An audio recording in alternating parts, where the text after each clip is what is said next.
ठीक है, तो अब हम चैप्टर 4 का आज ये रिव्यू प्रॉब्लम देखते हैं। एज यूजुअल बेसिक रूल आपका वही रहेगा, क्वेश्चन को ध्यान से पढ़ना। ठीक है, क्वेश्चन में जितने भी पॉइंट्स हमें रिक्वायर्ड में दिए हुए हैं वो जरूर करके आना है, नहीं तो मार्क्स कट देंगे। ठीक है, तो अब हम पहले क्वेश्चन पढ़ लेते हैं। Backway company provides local mail delivery service in the financial district of Mumbai. The trial balance of the company is as follows. अब ये क्वेश्चन सीधा ट्रायल बैलेंस से स्टार्ट हो रहा है, बिकॉज हमने इस क्वेश्चन में statement of profit and loss account बनानी है, एंड हमने क्या बनाना है, इसका बैलेंस शीट। ठीक है, वो रिक्वायर्ड होगा। चलो देखते हैं आगे, क्वेश्चन देखते हैं कैसे है। अब इसमें है आपका ट्रायल बैलेंस में दिया हुआ है ऑफिस इक्विपमेंट 7,000। ये लेफ्ट साइड हमेशा डेबिट होती है, तो क्वेश्चन में अगर ऐसे नहीं भी दिया हुआ ना, जैसे इधर ऊपर कॉलम की हेडिंग नहीं दी हुई, if you can see right, कोई कॉलम की ऐसा हेडिंग नहीं है, बस ये ट्रायल बैलेंस लिखा हुआ है। तो हमेशा याद रखना, जो लेफ्ट साइड में कॉलम के दिया होता है वो हमेशा डेबिट बैलेंस होता है, और जो राइट साइड में दिया होता है वो सारे आपके क्रेडिट बैलेंसेस होते हैं। ठीक है, तो ये हमें बात को, इवन इफ क्वेश्चन में नहीं दी हुई है, हमें ये पता होना चाहिए कि ट्रायल बैलेंसेस किसी भी उसमें फॉर दैट मैटर, इस पूरे अकाउंटिंग के उसमें लेफ्ट साइड आपकी डेबिट साइड चलती है और राइट साइड आपकी क्रेडिट साइड चलती है। ठीक है, तो ऑफिस इक्विपमेंट का हमें डेबिट बैलेंस दिया हुआ है 7,000। Then accumulated depreciation office equipment दी हुई है 1,000। यानी ये जो एक्यूमुलेटेड डेप्रिसिएशन है हमारी, ये इसी ऑफिस इक्विपमेंट, ये जो ऑफिस इक्विपमेंट है इसी के ऊपर डेप्रिसिएशन लगी हुई है। ठीक है, तो अब मैं आपको एक चीज समझा देती हूँ कि जैसे डेप्रिसिएशन जो होती है वो हमारी, डेप्रिसिएशन एक टर्म सुनी होगी आप लोगों को, सबको पता भी होगा राइट, कि डेप्रिसिएशन क्या होता है। बेसिकली नॉर्मल जो हम यूसेज की वजह से जो नॉर्मल वियर एंड टियर आता है किसी भी एसेट पे, हम उसको डेप्रिसिएशन में बुक करते हैं एज एन एक्सपेंस। ठीक है, तो ऑफिस इक्विपमेंट में इन्होंने 1,000 की एक्यूमुलेटेड डेप्रिसिएशन लिखी हुई है, तो there is a difference between depreciation and accumulated depreciation. अब मैं बता देती हूँ क्या डिफरेंस होता है। तो डेप्रिसिएशन तो होती है वो हमारी P&L अकाउंट में एज एन एक्सपेंस ट्रीट होती है। ठीक है, P&L अकाउंट में एज एन एक्सपेंस ट्रीट होती है, यानी वो ड्यूरिंग द ईयर मेरी जो डेप्रिसिएशन लगी है वो डेप्रिसिएशन अकाउंट उसको चार्ज कर रहा होता है। ठीक है, और एक्यूमुलेटेड डेप्रिसिएशन क्या होता है, वो मेरा बैलेंस शीट में जाता है, और एक्यूमुलेटेड डेप्रिसिएशन मेरा ओवरऑल टिल डेट मैंने इस एसेट पे कितना डेप्रिसिएशन एक्यूमुलेट कर लिया है, वो मुझे एक्यूमुलेटेड डेप्रिसिएशन का मीनिंग होता है वो। ठीक है, तो इन दोनों के मीनिंग आई होप क्लियर हो गया होगा कि डेप्रिसिएशन जो होती है वो ड्यूरिंग द ईयर या फॉर द ईयर होती है। ठीक है, वो फॉर द ईयर होती है और वो P&L में चार्ज करते हैं हम उसको, और जो एक्यूमुलेटेड डेप्रिसिएशन होती है उसकी प्रेजेंटेशन बैलेंस शीट में होती है। जब हम बैलेंस शीट कर रहे होंगे इस क्वेश्चन में तो पता चलेगा हमें कैसे रिप्रेजेंट करते हैं उसको। ठीक है, नेक्स्ट इज ऑफिस सप्लाईज हमें दी हुई है 3,800 की। ट्रेड रिसीवेबल हमें दिए हुए हैं 1,900 के। कैश हमें बताया हुआ है 770 का बचा हुआ है।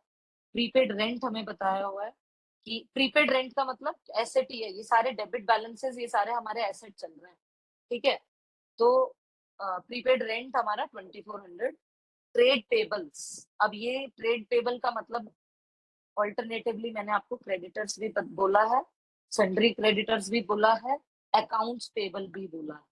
ये सारी टर्म्स इंटरचेंजेबली क्वेश्चंस में यूज हो सकती हैं, तो प्लीज कंफ्यूज नहीं होना है हम लोगों को। ठीक है, तो ये ट्रेड पेबल 1,100 के। Unearned revenue, unearned revenue basically हमारा, इसकी दूसरी टर्मिनोलॉजी अगर मैं बताना चाहूँ तो वो होती है आपकी एडवांस रेवेन्यू। ठीक है, कि हमने अभी हमें पैसे तो आ गए रेवेन्यू के लिए, लेकिन अभी हमने उसे अर्न नहीं किया है। हम रेवेन्यू को अर्न कब करते हैं, जब हमने जिस बात के लिए हमें पैसे रिसीव हुए हैं, चाहे वो हमें किसी को गुड्स देना था, और हमने जब तक हमने उसे गुड नहीं पास ऑन किया है, ठीक है, तो तब तक वो मेरा रेवेन्यू हमने अर्न नहीं किया। या हमने किसी सर्विसेज के लिए किया होगा। जनरली आप लोगों ने मतलब एक रियल लाइफ एग्जांपल उठाते हैं हम। आप लोग सब ही अपने ट्रिप की प्लानिंग और कॉस्टिंग को सही रखने के लिए एक एक महीने पहले एयरलाइन की टिकट बुक करा लेते हैं, होटल की बुकिंग करा लेते हैं, राइट? तो अभी जब तक एयरलाइन ने आपको सर्विस नहीं दे दी है, वो उसको क्या कॉल करते हैं, वो अर्न रेवेन्यू कॉल करते हैं उसको, जो कि उनके लिए एक लाइबिलिटी है। वो लाइबिलिटी से उनकी इनकम कब बनेगी, क्योंकि रेवेन्यू बोल रहा हूँ इसलिए इनकम बनेगी वो। तो वो लाइबिलिटी से उनकी इनकम कब बनेगी, जब हमने उसके अगेंस्ट में सर्विसेज दे दी। ठीक है? तो सिमिलरली होटल बुकिंग के केस में उनका होटल का बुकिंग आपका अनअर्न्ड रेवेन्यू रहता है, जब तक आप स्टे करके वहां से चले नहीं गए और सारी पेमेंट सेटल नहीं हो गई।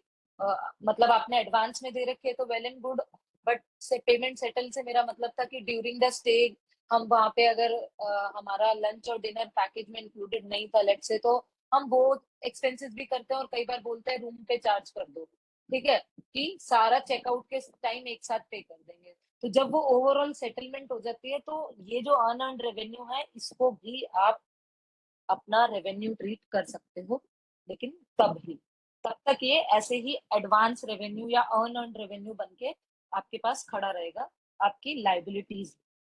ठीक है? देन आपका हो गया शेयर कैपिटल, देन आपका हो गया रिटेन्ड अर्निंग्स। ठीक है? 2100 की दी हुई है। देन डिविडेंड आपने दिया है वो 1400। रेवेन्यू फ्रॉम सर्विसेज हमने दी है 7200। ठीक है? ये मेरी क्वेश्चन हाँ जी, रिटेन हाँ जी। अर्निंग्स क्या ओके, रिटेन्ड अर्निंग्स कहते हैं, हमने पढ़ा था ना कि जो मेरे पास प्रॉफिट हो जाता है, प्रीवियस ईयर प्रॉफिट होते हैं, ठीक है, जब हम उन प्रॉफिट है? को डिस्ट्रीब्यूट नहीं करते इन द अच्छा form of retain dividends, yes yes तो हम उसको रिटेन्ड अर्निंग बोलते एसेट की तरह देखेंगे। हाँ एसेट हैं। ये लाइबिलिटी होती है, लाइबिलिटी होती है एसेट क्यों? नहीं होता। देखो, लाइबिलिटी क्यों होती है मैं बताती हूँ आपको। अब आपने जो शेयर कैपिटल होती है वो किसकी है, वो कंपनी की तो है नहीं, वो ओनर्स की है। ठीक है? तो लेट से आप ख्याति एंड पूजा एक कंपनी में ओनर है, और दोनों ने इन्वेस्ट किए है 1 lakh each in the share capital. ठीक है? अब उस कंपनी ने प्रॉफिट अर्न किया लेट से 50,000। तो अब आपके पास दो ऑप्शंस थे। ठीक है? या तो आप इस प्रॉफिट को, क्योंकि दोनों की शेयर कैपिटल इक्वल है, तो दोनों इक्वली प्रॉफिट अपना डिस्ट्रीब्यूट कर लेते हैं in the form of dividend. आप डिविडेंड पास ऑन कर देते हैं, और 25,000 दोनों ख्याति एंड उसको मिल जाते पूजा को। ठीक है? लेकिन आप लोगों ने क्या कहा, नहीं यार, हमें ना अभी बिजनेस को ग्रो करना है, तो ऐसा करते हैं, अभी हम इसका मतलब 20% प्रॉफिट ही हम डिविडेंड के रूप में डिस्ट्रीब्यूट कर देते हैं, बाकी हम ना रिटेन कर लेते हैं इन द ऑर्गेनाइजेशन इटसेल्फ। ठीक है? जिसको हम अ, आगे जो ग्रोथ या एक्सपेंशन कोई अपॉर्चुनिटी हमें आई, तब हम यूज करेंगे मशीनरी खरीदने में, ये करने में, वो करने में, या दूसरे तरीके की किसी भी एक्सपेंसेस को डील करने। ठीक है? तो ये सब, तो इसीलिए ये हमारी रिटेन्ड अर्निंग और जो होती है वो हमारी लाइबिलिटी होती है, that is never our capital, oh sorry asset. ठीक है? फिर हमें कंपनी के उनको पॉइंट ऑफ देना व्यू है से अभी मैं बोलूँ, क्योंकि हमें हाँ, ये देना है कंपनी के your point of view supposed to say. Give it but we did not give it out so thus it is a liability.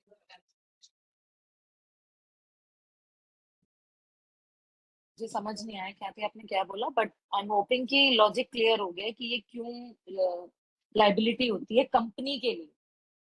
हाँ जी क्योंकि हमें वो देना था but we chose not to give it and keep it instead तो वो अपना खुद का एसेट किया हमारा लायबिलिटी हो चुका है।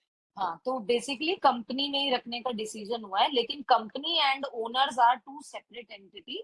ये हमने प्रीवियस क्लासेस में पढ़ा है, तो इसलिए ये बुक्स बन रही हैं कंपनी की, ना कि ख्याति और पूजा की, तो इसलिए कंपनी की बुक्स में कंपनी की वो लाइबिलिटी है अगेंस्ट ख्याति एंड पूजा, तो इसलिए रिटेन्ड अर्निंग हमारा लाइबिलिटी साइड पे होता है। अच्छा आगे बढ़ते हैं। रेवेन्यू फ्रॉम सर्विसेज 7200, सैलरीज आपकी 3800, मतलब एक्सपेंस किया, एंड टेलीफोन एक्सपेंस 730। तो ये उन्होंने हमें ट्रायल बैलेंस मैच करके दे दिया कि जी हमारी ये मैच ट्रायल बैलेंस। अब आगे एडिशनल इंफॉर्मेशन दी हुई है। तो एडिशनल इंफॉर्मेशन में हमने क्या देखा कि प्रीपेड रेंट था, represents rent for February to April. ठीक है, ये हमने कब की बनाई हुई है बैलेंस शीट, ये ट्रायल बैलेंस हमारा है, trial balance February 28 something something 2020 या 2023, whatever year you want to consider. ठीक है, तो ये हमें एक एडिशनल इंफॉर्मेशन दी हुई है कि प्रीपेड रेंट जो है ना, वो फरवरी से लेके अप्रैल मंथ, फरवरी मार्च अप्रैल 3 महीने का है वो। ठीक है, और हमारा कितना था प्रीपेड रेंट, अगर मैं देखूँ तो 2400, तो 3 महीने का रेंट था, तो 3 महीने का मतलब हो गया, 1 महीने का है हमारा 8 3 24 800। ठीक है, 800 है फॉर 1 मंथ हमारा रेंट। तो हमने इसका मतलब रेंट, प्रीपेड रेंट से रेंट की एंट्री, रेंट चार्ज नहीं किया है इस महीने अभी तक हमने। ठीक है, ये जो एडिशनल इंफॉर्मेशन होती है, या क्वेश्चन में इसको एडजस्टमेंट एंट्रीज करके भी बोला जाता है, ये हमें इसलिए दी जाती है कि हमने जितनी बुक्स में एंट्री ऑलरेडी कर ली है, जर्नल एंट्री से लेजर अकाउंट एंड लेजर से ट्रायल बैलेंस जो कर लिया है, वो तो आपका क्लियरली ट्रायल बैलेंस में रिफ्लेक्ट होता है। लेकिन जो बचा हुआ आपका कुछ कुछ एंट्रीज जो रह गई हैं अभी बुक्स में, उनकी एंट्री नहीं हुई है, ये एडिशनल इंफॉर्मेशन उसके लिए बताई हुई होती है। तो हमने कल भी ये समझा था कि ट्रायल बैलेंस में जो भी आपको दिया होता है, उसका इम्पैक्ट एक जगह आता है, या तो आपकी P&L में या बैलेंस शीट में। और इस ये जो आपका एडिशनल इंफॉर्मेशन या एडजस्टमेंट एंट्रीज होती है, उसका इम्पैक्ट दो जगह आता है, बिकॉज अभी वो हमने सिस्टम में फर्स्ट टाइम रिकॉर्डिंग ही नहीं की है उसकी। और जब भी हम फर्स्ट टाइम रिकॉर्डिंग करते हैं तो हम डबल एंट्री सिस्टम के बेसिस पे रिकॉर्ड करते हैं। ठीक है, तो इसलिए एक ये हो गया। Then the inventory of office supplies at the end of February was 3200।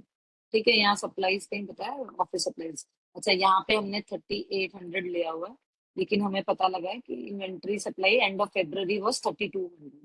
ठीक है, तो ये वाली एंट्री भी मिस हो गई है, इसे भी डालना है।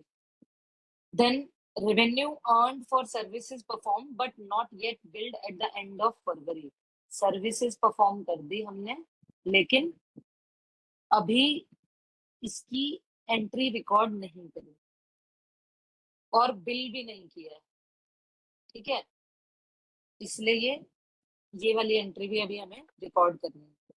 Then revenue earn for services perform, ठीक है, paid for in advance was 210 रुपए। ठीक है, तो हमने 210 रुपए की सर्विसेज उनको करी है, जिसमें से एडवांस में उन्होंने हमें पे किया था, तो अनअर्न रेवेन्यू देखा था ना हमने 400 रुपए। तो इसका मतलब 400 रुपए में से 210 की सर्विसेज अब हमने फरवरी मंथ में दे दी है, लेकिन हमने रिकॉर्ड नहीं की अभी तक उसको। ठीक है, तो ये एंट्री भी हम एडजस्ट करेंगे। आगे हमारा है depreciation on office equipment for February was 250। ठीक है, तो फेब्रुवरी मंथ की डेप्रिसिएशन भी नहीं लगाई है। ठीक है, तो वो भी हमें अभी चार्ज करनी है। अब हमारा है accrued salaries at the end of February. Accrued word जब भी आ जाए तो समझो हमने पे नहीं किया है अभी, करना है हमने पे तो, लेकिन अ, कितने की अक्रू हो गई है, मतलब अक्रूड का मीनिंग होता है ड्यू हो चुका है। ड्यू होने का मतलब कि जिसको हमने सैलरी पे करनी थी उसने अर्न कर लिया है, यानी उसने अपना पूरा 1 महीने का काम कर लिया है, या 10 दिन 5 दिन 6 दिन जितने भी दिन है, उसने उतना वो अपना काम कर लिया था ड्यूरिंग द मंथ, और उसकी इतनी सैलरी बनती है, लेकिन अभी तक हमने उसे दी नहीं। इट्स अ ठीक है, लाइबिलिटी। हाँ हाँ, बिल्कुल बिल्कुल सही कहते हैं, इट्स अ लाइबिलिटी। तो ये एंट्री भी अभी हमें पास करनी है। अब क्वेश्चन क्या बोलता है, क्वेश्चन कह रहा है भैया एक तो post adjusting entries directly to the T accounts, सीधा टी अकाउंट्स में एंट्री पोस्ट करो। अब टी अकाउंट्स क्या होते हैं आपके? Another name for ledger account, ठीक है। लेकिन टी अकाउंट्स की एक स्पेशल वो होती है, ऐसे टी दिख रहा है, ये टी बनाया मैंने, दिख रहा है ये सबको? हाँ जी हाँ दिख जी। रहा है। ठीक है, तो ये इसे बोलते हैं टी अकाउंट। और ये हमारा हो जाता है अगेन, लेफ्ट साइड हमेशा क्या बताया था मैंने, डेबिट साइड, राइट साइड हमेशा क्रेडिट साइड। तो टी अकाउंट में हमें सीधा एडजस्टिंग एंट्रीज, ये जितने भी 6 एडजस्टिंग एंट्रीज हैं सीधा टी अकाउंट में पोस्ट करनी है, ठीक है। उसके बाद अब हमें हम नेक्स्ट स्टेप क्या? रचिता, तो अब हाँ हम उल्टा जा रहे हैं क्या? पहले ट्रायल बैलेंस मिल गया, अब उससे लेजर बना रहे हैं। हाँ, जनरली हम क्योंकि लेजर पेपर में से ये ट्रायल आना है। बैलेंस बनाते हैं। हाँ जी हाँ जी, हाँ, ठीक है। अब हम, नहीं नहीं, अब ट्रायल बैलेंस से आपका कभी भी लेजर नहीं बनेगा पूजा। ट्रायल बैलेंस से हमेशा आपकी balance sheet and profit and loss account बनते हैं, ट्रायल पर बैलेंस से आपने नहीं बनते। इसमें लिखा ना post adjusting adjusting entry. Entries additional information है। अब उसने बोला था तो ना ये जो हमें एडिशनल बैलेंस इंफॉर्मेशन है इसको हम एडजस्टिंग एंट्रीज भी बोलते हैं। अच्छा अच्छा, तो इसको पहले लेजर में डालेंगे, फिर ट्रायल बैलेंस में डालेंगे, और फिर दो जो आप बिल्कुल स्टेटमेंट्स बोल सही, रहे हो वो बनाएंगे। Okay, got it. बिल्कुल, यस यस यस। तो जैसा हमने नोट किया था, सीक्वेंस ये बोलता है पहले जर्नल एंट्रीज करो, ठीक है, फिर उन जनरल एंट्रीज को ट्रायल बैलेंस में पोस्ट करो, सॉरी ट्रायल बैलेंस कह रही हूँ, जनरल लेजर में पोस्ट करो, ठीक है। फिर जनरल लेजर से उसका ट्रायल बैलेंस बनाओ, और ट्रायल बैलेंस से balance sheet and profit and loss statement, ये दोनों स्टेटमेंट तैयार करो। अब इस क्वेश्चन में हमें सीधा क्या बोला है, post adjusting entries directly to T accounts. T accounts मैंने आपको क्या बोला है, another name for general ledger. उन्होंने हमें यानी क्वेश्चन में ही सीधा बोल दिया है, इस स्टेप को स्किप कर दो प्लीज, सीधा इस स्टेप से बंद करना है आपको, ठीक है। तो अब हम ये इस स्टेप पे आ रहे हैं। तो देन क्वेश्चन की आस्क क्या है, prepare and adjusted trial balance. अब जब आप ये जर्नल एंट्रीज सीधा पोस्ट करोगे, उसके बाद आप एक एडजस्टेड ट्रायल बैलेंस बनाओगे, यानी कि इस ट्रायल बैलेंस को, ये जो ऑलरेडी क्वेश्चन में दिया हुआ है हमें, इसको इन एंट्रीज की वजह से जो भी चेंज आने चाहिए ट्रायल बैलेंस में, वो चेंजेस आप इसमें रिफ्लेक्ट करोगे, एंड देन आप उसको चेंजेस को रिफ्लेक्ट करोगे, और वो आपका होगा फाइनल टीवी। थर्ड स्टेप में क्या बोला है, prepare the February statement of profit and loss account and balance sheet, right. तो ये क्वेश्चन में भी यही सीक्वेंस बोली है, बस उन्होंने हमें ये स्किप करने को बोल दिया, जनरल एंट्रीज नहीं पास करो, सीधा भैया लेजर एंट्रीज, लेजर पोस्टिंग करो। तो यहाँ तक हमें क्वेश्चन में कोई डाउट है? नहीं, कोई डाउट नहीं। वेरी गुड वेरी गुड, अगर किसी को कोई डाउट नहीं है तो सीधा आप पोस्टिंग शुरू करते हैं। अब क्योंकि हम थोड़े से नए हैं, हमें प्रैक्टिस चाहिए थोड़ी सी, तो रफ में एक बार हम हर एंट्री का देखते हैं कि जर्नल कैसे बनती है। Prepaid rent represents rent for the month of February to अप्रैल।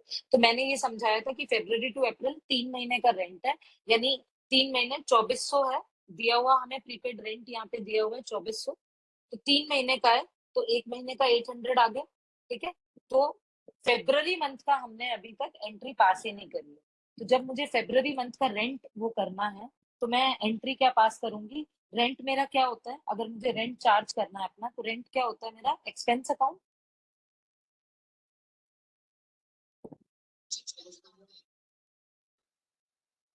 बोल दो कोई तो। इस पे बोल, हमने गलती से म्यूट पे बोल दिया। अच्छा ठीक है, हाँ, तो एक्सपेंस अकाउंट होता है, और प्रीपेड रेंट क्या होता है मेरा, एसेट अकाउंट होता है, ठीक है। एसेट। तो अब, हाँ ठीक है, तो अब हम क्या करेंगे, क्वेश्चन में आते हैं।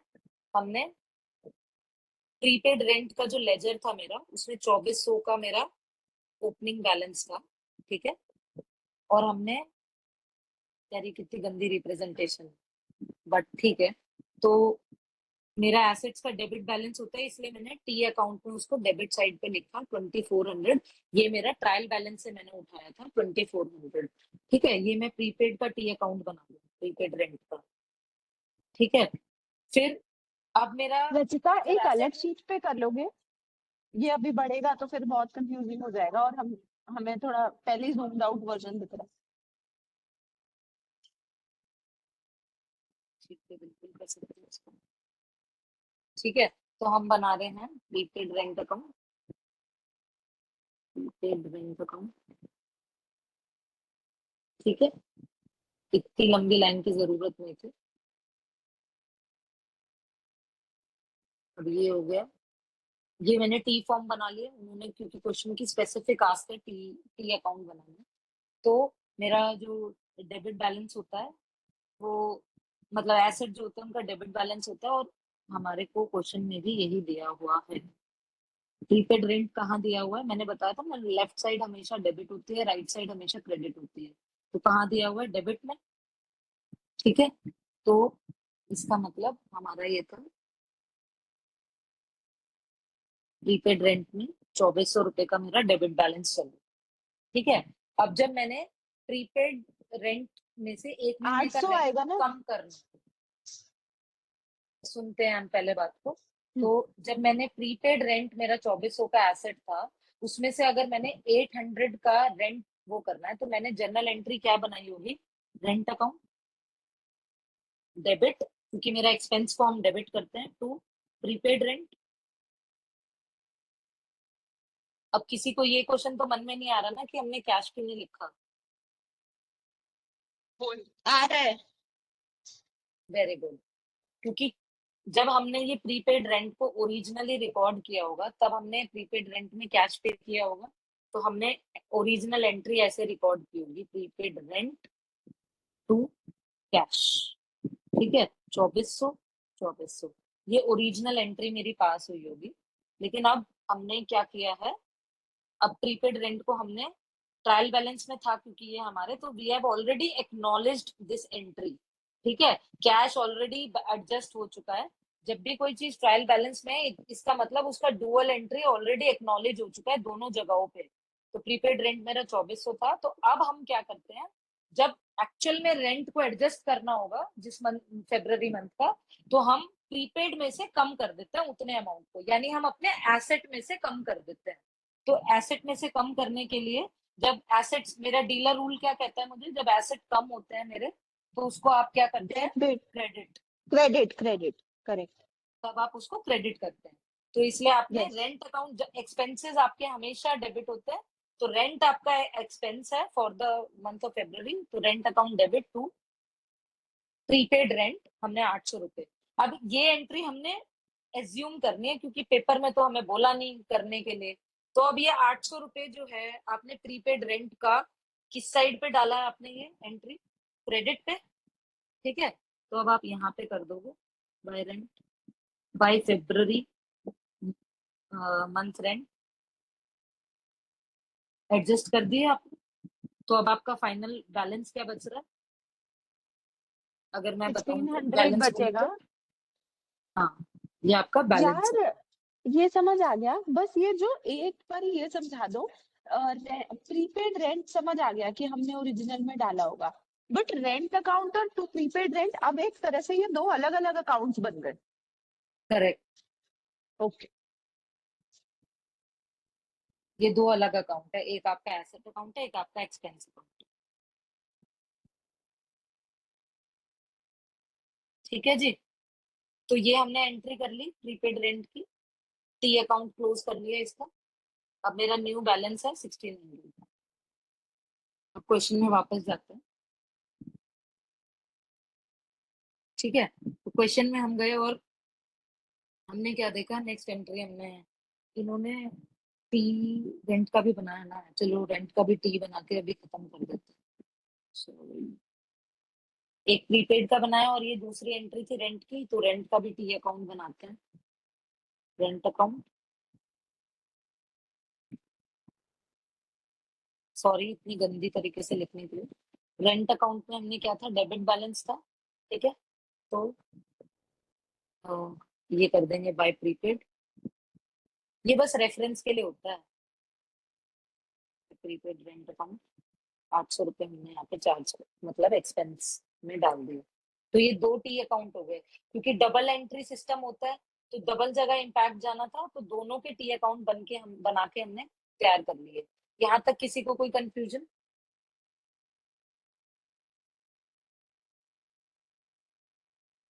आई एम होपिंग कि किसी को कोई कंफ्यूजन नहीं है। आगे बढ़ते हैं क्वेश्चन में। नेक्स्ट एंट्री क्या बोलती है मेरी? The inventory of office supplies at the end of February was 3200, और जबकि हमें ट्रायल बैलेंस में कितनी दी हुई है? 3800। इसका मतलब हमने ड्यूरिंग द मंथ हमने 600 की ऑफिस सप्लाईज और यूज कर ली, जिसकी अभी तक हमने मतलब रिकॉर्ड नहीं की है, जो ट्रांजेक्शन हमने अभी तक रिकॉर्ड नहीं करी है। ठीक है, तो ऑफिस सप्लाईज क्या है? मेरा एसेट है, राइट राइट। तो अगर मेरे को एक बार के लिए जर्नल एंट्री पास करनी है इसकी, तो मैं क्या करूंगी? ऑफिस सप्लाईज अगर इंक्रीज हुआ हाँ, है तो सप्लाईज डेबिट, लिख लो या ऑफिस सप्लाई लिख लो। हाँ जो भी, तो debit to cash account credit या expense to account credit debit to cash नहीं होगा, टू ऑफिस सप्लाईज है। यार। अच्छा आप ये कैश क्यों आपने करोगे एडजस्टेड पूजा? ये तो वाली, ऑलरेडी आपके जो साथ कैश आपके एडजस्टेड एंट्री हो रहा है, हम ट्रायल बैलेंस में अच्छा ये आप एडजस्टेड वाली लिख रहे हो? सारी है यार। हमें सिर्फ और सिर्फ आपने अभी, एडजस्टेड एंट्री करनी होती है। अच्छा आपने बोलते टाइम ये बोला था अगर हमने एंट्री की होती तो हम क्या करते, तो मैं तो जनरल एंट्री सोच रही थी फर्स्ट वाली। अच्छा अच्छा, नहीं नहीं, अब मैं किसी की भी फर्स्ट नहीं करवाऊंगी। अब अगर वो कैश का कंफ्यूजन हट गया तो सीधा हम एडजस्टमेंट एंट्री करेंगे, ठीक है? तो चलो ठीक है। Office office supplies expense debit to supplies. Office supplies क्या होगा? क्योंकि मेरे ऑफिस सप्लाईज क्या होता है? मेरा एसेट, और मेरा एसेट जब कम होता है तो हम उसको क्या करते हैं? क्रेडिट करते हैं, राइट। और मेरा एक्सपेंस अकाउंट को हम क्या करते हैं? डेबिट। तो ये ऑफिस सप्लाईज एक्सपेंस अकाउंट था। हमने कितने की सप्लाईज यूज कर ली है? 600 की, right, if I am not wrong. तो ये हमने जर्नल एंट्री पास करी होती। तो इसका, इन दोनों का टी अकाउंट क्या बनेगा? एक तो बनेगा ऑफिस सप्लाईज एक्सपेंस अकाउंट बनेगा, ठीक है? तो ऑफिस सप्लाईज एक्सपेंस अकाउंट में क्या है? डेबिट। ठीक है, तो हम डेबिट साइड पे 600 रुपीज लिख दिए बाय ऑफिस सप्लाईज।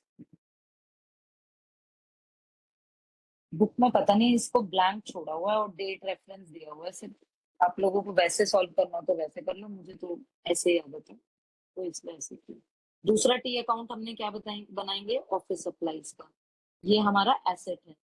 जहाँ एक्सपेंस वर्ड लिखा है वो एक्सपेंस अकाउंट होते हैं, जहाँ एक्सपेंस वर्ड नहीं लिखा है वो, इसीलिए हम वो डिस्टिंक्शन क्रिएट कर। ये मेरा ऑफिस सप्लाईज, या इसको मैं सप्लाईज अकाउंट भी लिख सकती थी सिर्फ, ठीक है? तो बट चलो, ऑफिस सप्लाईज। ट्रायल बैलेंस में मेरे पास ऑफिस सप्लाईज के नाम पे कितना बैलेंस है? 3800। किस साइड पे है? डेबिट साइड पे, ठीक है? तो डेबिट साइड पे मेरे पास 3800 का ऑलरेडी बैलेंस है। अब मैंने ये जो एंट्री करी है इसमें मैंने इसको ऑफिस सप्लाईज को क्या किया? क्रेडिट। तो मैं यहाँ लिख दूंगी by expense, office supplies expense, ऐसे पूरा लिख देंगे, ठीक है? 600, क्योंकि मेरा फाइनल बैलेंस क्या बताया हुआ है? 3200 बताया था क्वेश्चन में। किसी को डाउट तो नहीं है कि ये 600 कैसे निकाले थे हमने? ये 600 कैसे निकाले थे? क्योंकि हमें क्वेश्चन में साफ साफ दिया हुआ था 3200 की बची हैं, तो यानी हमने 3800 की पहले बताई हुई है, अब 3200 की बची है, तो दोनों का डिफरेंस था 600। इसका मतलब हमने 600 की और यूज कर लेते। एक क्वेश्चन है बस, आपने 3800 डेबिट में जो लिखा है वो आपने एक तरह से उसका पिछला जो लेजर रहा होगा लेजर उसको नहीं, पिछला जो ट्रायल बैलेंस जो हमें क्वेश्चन में दिया हुआ। नहीं आपने अभी जो, एक बार अगले पेज पे आओ। हाँ ये जो आपने 3800 डेबिट में लिख दिया ये तो बैलेंस है ना एक्चुअली में। हाँ, तो ये ये यहाँ से बैलेंस, उठाया ना पूजा, ये यहाँ से उठाया ना, क्वेश्चन में ही दिया हुआ। हाँ ओके, तो क्वेश्चन का ओरिजिनल आप इंक्लूड कर रहे हो। ओके, चलो ठीक है। ठीक है, नेक्स्ट एंट्री हो जाएगी मेरी, revenue earn for services perform but not yet build eight the end of February was 1600। दोबारा पढ़ रहा हूँ मैं खुद। Revenue earn for services perform, services यानी हमने परफॉर्म कर दी है बट नॉट येट बिल्ड, तो हमने लेकिन इसको बिल नहीं किया हुआ है। 1600 रुपए का रेवेन्यू हमने अर्न किया लेकिन हमने इसे बिल नहीं किया।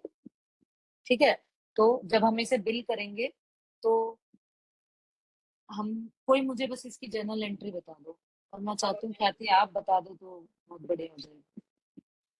क्योंकि अनकर्ड है ये, तो this is going to be a liability. Khyati आपकी तो आवाज ही नहीं आ रही, कोई और ट्राई करना चाहेगा? विरल, आई थिंक इसमें माइक होता है। अच्छा, आवाज आ रही है आपको? बहुत ही फेडेड सी आ रही है, बट चलो बोलो। अच्छा आप मुझे बोल दो, मैं बोल दूंगी। अच्छा, तो बोल दे। अरे अनकर्ड रेवेन्यू है ना रचिता, तो then this is going to be your liability.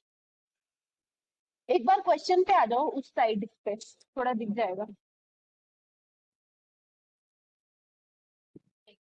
Revenue earned for services performed but not billed yet. 160. Revenue earned but not billed. तो ये जो हमारा क्या होगा, ये क्रेडिट होगा ना? क्या क्या क्रेडिट होएगा?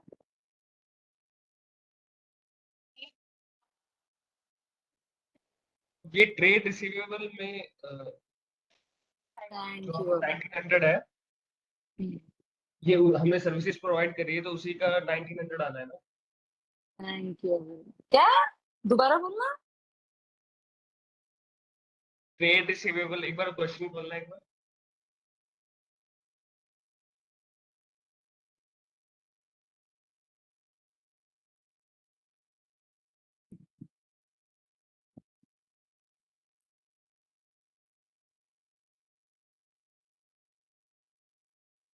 ये revenue earn for services perform but not gate build, ये इसी से रिलेटेड है ना, ट्रेड रिसीवेबल से।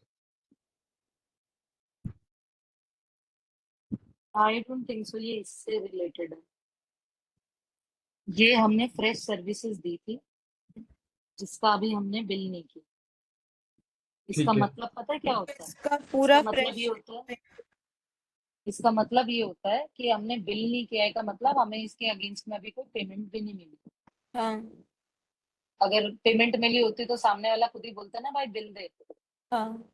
तो अभी बिल नहीं किया, इसका मतलब अभी हमें पेमेंट नहीं मिली है, और अभी हमें पेमेंट नहीं मिली है का मतलब है ये हमारा ट्रेड, एडिशनल ट्रेड रिसीवेबल है। तो तो ट्रेड रेवेन्यू रिसीवेबल हमेशा डेबिट हो जाएगी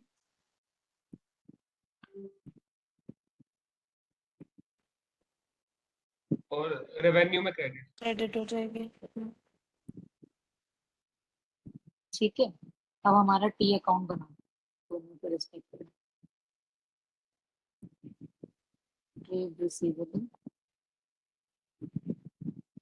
का इधर कितना दिया हुआ था मेरा ट्रेड रिसीवेबल ओरिजिनली? 1900, राइट? या ये ओरिजिनली दिया हुआ। रचिता, there's तो ये some balance, disturbance in the screen sharing. आप सबको भी ऐसा हो रहा है या मुझे ही हो रहा है? हमें नहीं हो रहा। हमें तो नहीं हो रहा, नॉर्मल है। अच्छा, some pixelation is happening. अब फिर you can continue.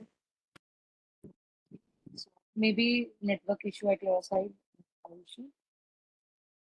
पर ठीक है फिर भी हम कोशिश करते हैं। ट्रेड रिसीवेबल 1900, ठीक है, ये हमारा ओरिजिनल बैलेंस था, एंड हमने अभी 1600 वाले को भी करना, ठीक है।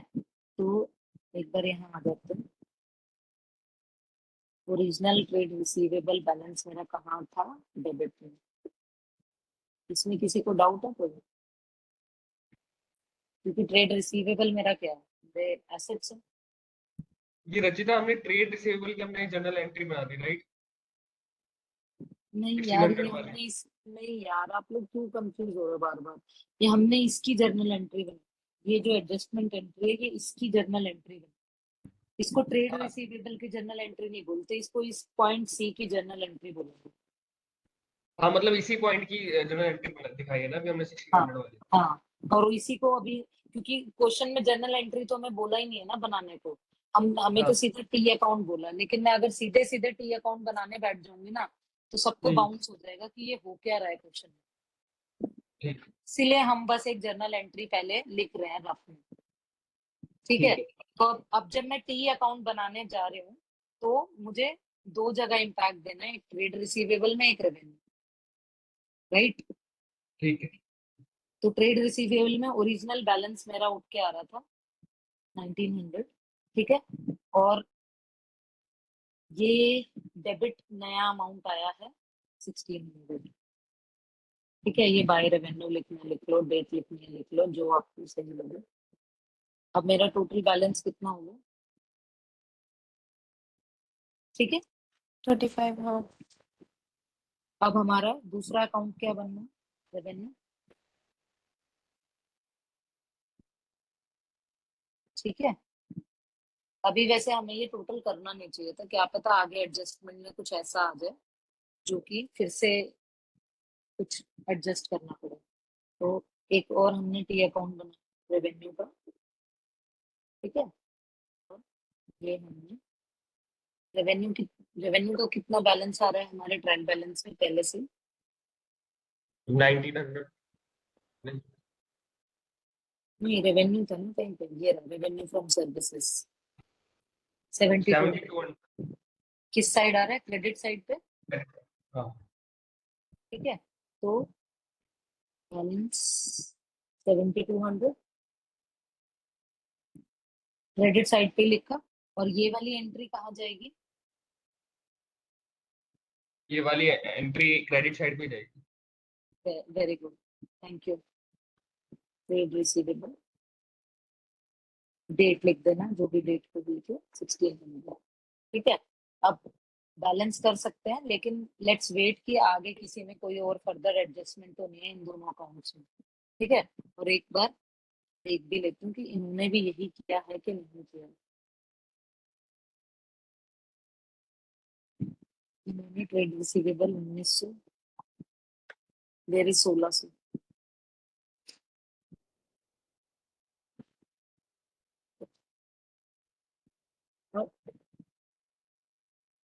रेवेन्यू में तो दिखाया है 7200 1600, बट ट्रेड रिसीवेबल में क्यों नहीं दिखाया, तो चल देखते हैं, पता नहीं क्यों नहीं दिखाया, मेरे को नहीं समझ में। ठीक है, आगे बढ़ते हैं। अगली एंट्री क्या थी, revenue on for services perform, ठीक है। Paid for in advance was 210 रुपए, ठीक है।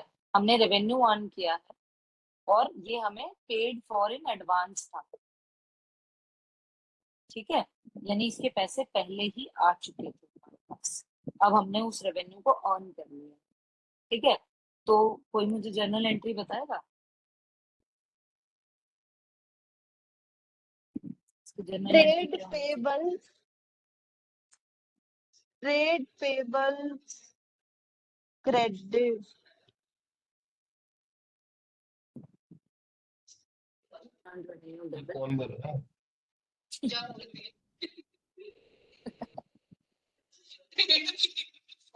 अभी जाती तू कहाँ बैठी हो, कॉफी शॉप पे बैठी है या बार बार में बैठी हो? यार ये पर्सनल बातें मत करो, दिस इज रिकॉर्डेड सेशन। यार ट्रेड रिसीवेबल बोला आपने पिछले में, तो अनअर्न्ड रेवेन्यू को मुझे लगा इसमें क्योंकि एडवांस पेमेंट है तो ट्रेड पेबल बोल देंगे। टू मच हो रहा है बेचारे आप लोगों के लिए भी। यार इसमें देखो यहाँ पे साफ साफ क्या लिखा हुआ है, revenue earn from services perform paid for in advance, ये टर्म पढ़ी आपने, पेड फॉर इन तो एडवांस। ये प्रीपेड में आ जाएगा ना फिर। जब मैं अनअर्न्ड रेवेन्यू को समझा रही थी आप लोगों को, तो मैंने आप लोगों को शायद ये समझाया था इट्स अ कि लाइबिलिटी।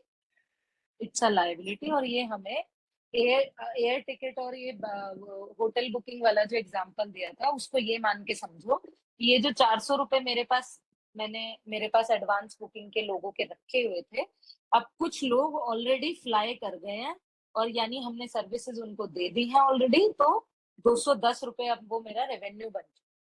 यार अनअर्न्ड रेवेन्यू लायबिलिटी है, वहां तक मुझे समझ आया, लेकिन ये तो उल्टा है, revenue earn and paid in advance. And paid in advance नहीं है, paid for in advance. English के बहुत मायने हैं इस क्वेश्चन में। पेड फॉर पेड हाँ, फॉर ये इन advance एडवांस payment मतलब आएगी। हमें एडवांस पेमेंट आ चुकी है एडवांस पेमेंट इज पहले गोइंग टू से बी अ ही। लायबिलिटी ना। पर वो लायबिलिटी माना जाएगा, वो तो कैश, वो एसेट माना जाएगा ना फिर। Yet नहीं, giving Rachita them the recording है, service, हंसो मत। right?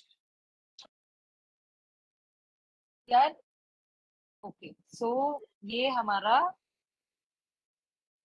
चलो अनअर्न्ड रेवेन्यू जो होता है ना हमारा,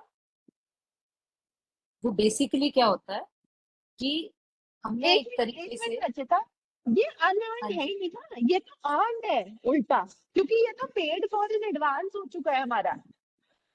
आप एक बार अगर मैं बता सकूं तो आप सुनेंगे।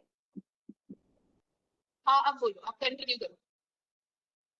ठीक है, तो ये अनअर्न्ड रेवेन्यू क्या होता है हमारा, ये हमारा बेसिकली क्लाइंट से हमें कैश रिसीव हो गया होता है। ठीक है, कैश ऑलरेडी रिसीव्ड हो गया होता है।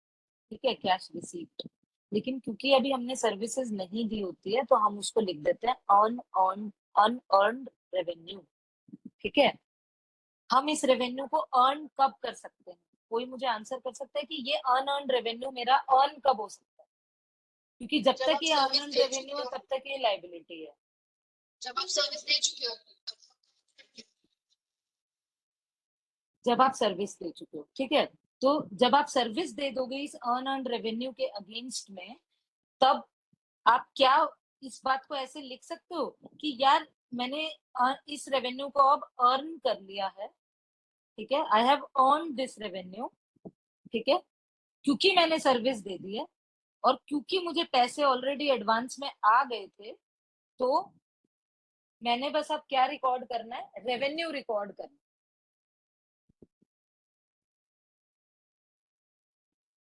मैं इसको ऐसे बोल सकती हूँ कि मतलब ये किसी को लॉजिक समझ आया है? हाँ हाँ, आई अंडरस्टैंड। ठीक है, तो वो अनअर्न सिर्फ तब तक होता है जब तक आपने सर्विसेज नहीं दी हैं। जब आपने सर्विसेज दे दी हैं तो आप उसे अर्नड रेवेन्यू बोलते हो। और क्योंकि इसमें यहाँ पे आपको क्लियरली बोला है revenue earn for services perform paid for in advance, यानी जिसका हमें पैसा एडवांस में ऑलरेडी आ चुका था, उसमें से हमने 210 रुपए की सर्विसेज, रेवेन्यू की सर्विसेज हमने दे दी। तो यानी अब टाइम आ गया है कि इसको अब एज अ लाइबिलिटी ट्रीट मत करो, अब इसे अपने रेवेन्यू में ट्रीट करो प्लीज। इस एंट्री का सिंपल मीनिंग ये है कि this is no more a liability up to a limit of 210 rupees. This is no more a liability for us, this is my revenue for me now. ठीक है, now it will move from balance sheet to P and L account, वो भी income side which is credit side, यहाँ ऐसे। ठीक है, तो अब हम वापस आते हैं। तो ये एंट्री, क्योंकि रेवेन्यू हम हमेशा क्रेडिट करते हैं, तो मैं अनअर्न्ड रेवेन्यू से अपने 400 रुपए मेरे बैलेंस पड़ा हुआ था, मैं 210 रुपए खींच रही हूँ और उसको मैं रिकॉग्नाइज कर रही हूँ एज रेवेन्यू नाउ। ठीक है, तो अब जब मैं अनअर्न्ड रेवेन्यू का टी अकाउंट बनाऊंगी,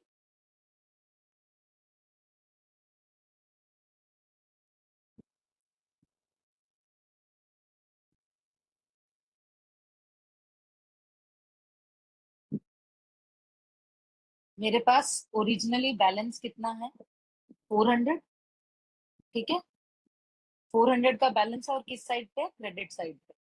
तो ये बैलेंस मेरा आ गया 400 क्रेडिट साइड पे बाय बैलेंस ब्रॉट फॉरवर्ड। ठीक है, ये 400 रुपए आ गया। अब मैंने इस एंट्री को, जो ये मेरी फोर्थ एडजस्टमेंट एंट्री थी, इसमें अर्न रेवेन्यू को क्या किया, डेबिट किया। तो मैं यहाँ पे लिख दूंगी बाय रेवेन्यू। रचिता, ये बीएफ क्या होता है बताइए। यार बीएफ बैलेंस ब्रॉट फॉरवर्ड होता है, बट आप ऐसे भी लिख सकते हो, मतलब आप रहने दो, उस टर्म को छोड़ दो, मैंने गलती से लिख दी। वैसे ये ब्रॉट फॉरवर्ड होता है कि मतलब आपने अब तक जितने अकाउंट वो करे थे, मतलब अब तक आपका जो बैलेंस चल रहा था अकाउंट में, आप उसको वापस से ब्रॉट फॉरवर्ड, मतलब फॉरवर्ड लेके आए हो, ताकि अब आप उसमें फर्दर एडजस्टमेंट कर सको। तो ये आपने 210 की एडजस्टमेंट कर दी, तो आपका अच्छा न्यू बैलेंस जो होना चाहिए वो 190 रुपये होना चाहिए अनअर्न्ड रेवेन्यू में। हम अभी चेक भी कर लेंगे। दूसरा मेरा अकाउंट था रेवेन्यू अकाउंट, जो मैंने ऊपर यहाँ बनाया हुआ टी अकाउंट, राइट। तो मैं दोबारा दोबारा नहीं बनाऊंगी, इसी में ही, क्योंकि ये मेरा कितना हो गया, क्रेडिट है 210 रुपये। तो बाय, यहाँ पे आप यार लिख दो इसको, अर्न अर्न रेवेन्यू की शॉर्ट फॉर्म लिखिए यूआर, ठीक है। अर्न रेवेन्यू 210 रुपये, ठीक है।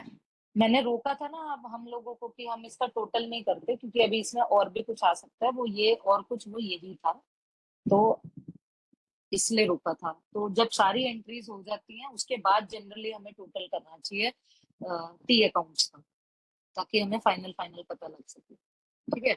अब हम चलते हैं नेक्स्ट एंट्री के पास। Depreciation on office equipment for February was 250। अच्छा, मैं एक बार आपको क्वेश्चन में दिखाना भी था इसको। अर्न अर्न रेवेन्यू का ये देखो ट्रीटमेंट, 400 रुपये मेरा बैलेंस था, और 210 मेरा पॉइंट डी, एडजस्टमेंट डी की वजह से 210 मेरा कम हो गया, फाइनल बैलेंस 19, ठीक है। सिमिलरली इसकी सेकेंड एंट्री रेवेन्यू में भी यहाँ पे 210 रिफ्लेक्ट कर रही है, और टोटल रिफ्लेक्ट कर रही है, ठीक है। किसी को कोई डाउट तो नहीं रहेगा ना?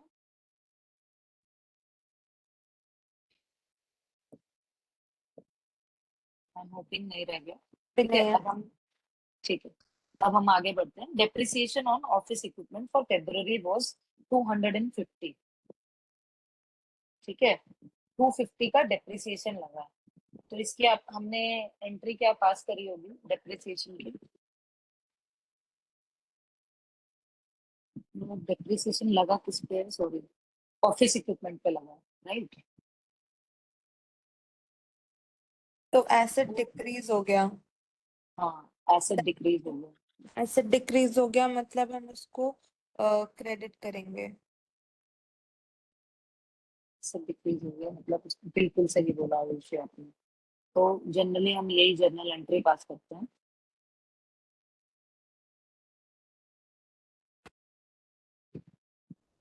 डिप्रिसिएशन मेरा क्या है, एक्सपेंस,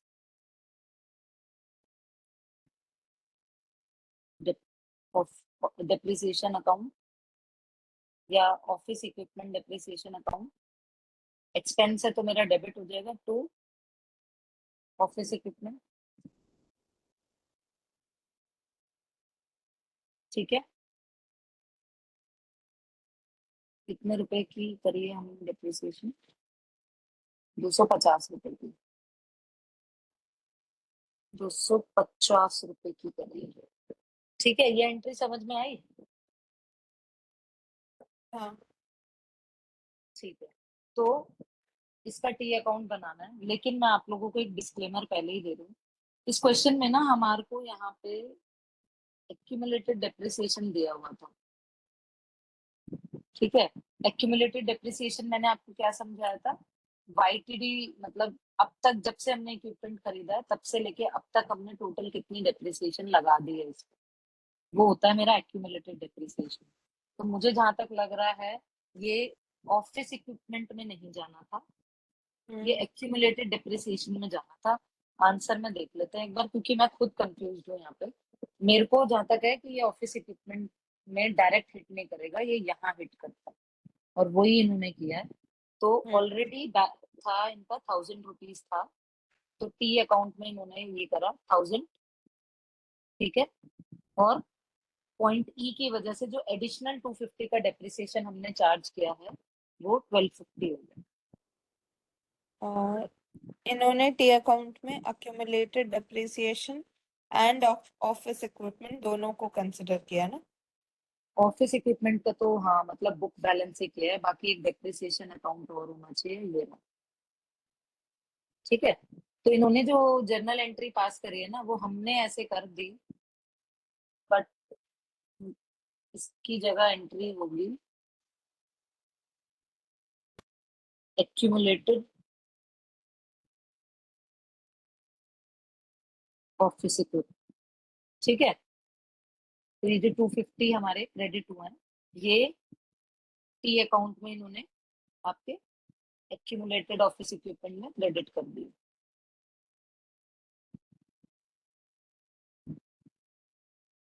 ठीक है, instead of directly charging to office equipment, इन्होंने एक बीच में एक्यूमुलेटेड डेप्रिसिएशन का हेड बना रखा है बस, तो वो एक्यूमुलेटेड डेप्रिसिएशन में हो जाएगा। क्वेश्चन में अगर ट्रायल बैलेंस में आपको एक्यूमुलेटेड डेप्रिसिएशन ना दी हुई हो ना, तो आप सीधा डेप्रिसिएशन मतलब एसेट को चार्ज कर देना, ये बीच में एक्यूमुलेटेड डेप्रिसिएशन का फंडा मत ही घुसाना।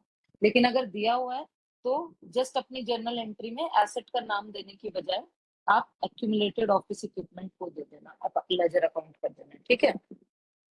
ट्रीटमेंट वही रहेगा कि एसेट मेरा डिप्रिशिएट हो रहा है, मतलब डिक्रीज हो रहा है, डिप्रिसिएशन आ रहा है एसेट की वैल्यू में, तो hence it will be credited, treatment वही रहेगा। इसमें किसी को डाउट तो नहीं है? अब हम लास्ट एंट्री की तरफ पहुंच रहे हैं। लास्ट एंट्री है मेरी, accrued salaries at the end of February was 540। तो accrued का मैंने मीनिंग क्या बताया था कि ड्यू हो गई है, हमें पे करनी चाहिए थी आइडली, पर हमने पे नहीं करी है, हमने सिर्फ अपने बुक्स में इसको लिख लिया है कि हाँ जी देनदारी है। ख्याति ने पॉइंट आउट भी किया था कि ये हमारी लाइबिलिटी है, विच वाज राइट, ठीक है। तो ये हमारी लाइबिलिटी है 540, ठीक है। तो अब इसकी जर्नल एंट्री कैसे करते हैं आप?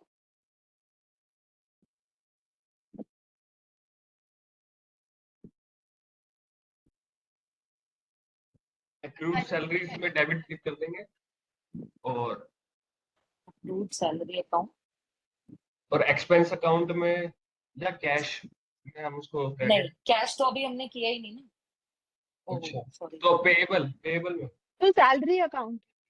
Salary account, thank you. Rachita, salary account accrued का मीनिंग क्या बताया था? सॉरी, फिर से बताएंगे? की ड्यू हो गया बट नॉट येट पेड। तो ओके, क्योंकि हमने जनरली, आप अगर कैश में पे कर चुके होते सैलरी को तो आप ट्रांजेक्शन लिखते, अब हम लिखते की तरफ जा रहे हैं, हम पॉइंट डी एफ को नहीं सॉल्व कर रहे अभी, तो हम ये लिखते ना, सैलरी क्योंकि मेरा एक्सपेंस होता है तो salary expense account debit to cash कर देते हैं, क्योंकि हमने कैश में पेमेंट कर देते हैं, राइट। लेकिन हमने इस क्वेश्चन में एक्रू किया है, मतलब हमने अभी कैश पेमेंट की नहीं है, हमने तो अभी अपनी लाइबिलिटी बढ़ा दी है, क्योंकि ठीक है। तो सैलरी हमको अकाउंट पे डेबिट, करना है। करेक्ट, अभी हमें पे करना है, तो salary account debit to accrued salary account. कितने रुपए की सैलरी थी? 540। और इसका जब टी अकाउंट बनाएंगे तो आप कैसे बनाओगे इसका टी अकाउंट? यही बुक में दिखा देते हैं। एक आपका था अक्रूड सैलरी, कहाँ चला गया?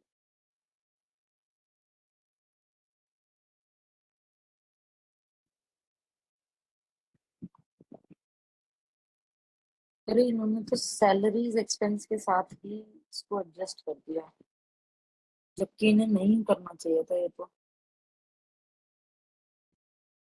540,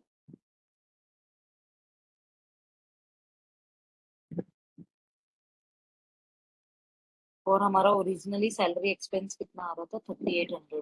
तो यार इन्होंने अक्रूड वर्ड को कैश में ले लिया है, इन्होंने तो ऐसे ही कैश की तरह ही ट्रीट कर दिया। अब कैश अकाउंट में, अच्छा नहीं सॉरी, सैलरी एक्सपेंस में तो आना ही था ना ये 540। अक्रूड वाला कहाँ चला गया?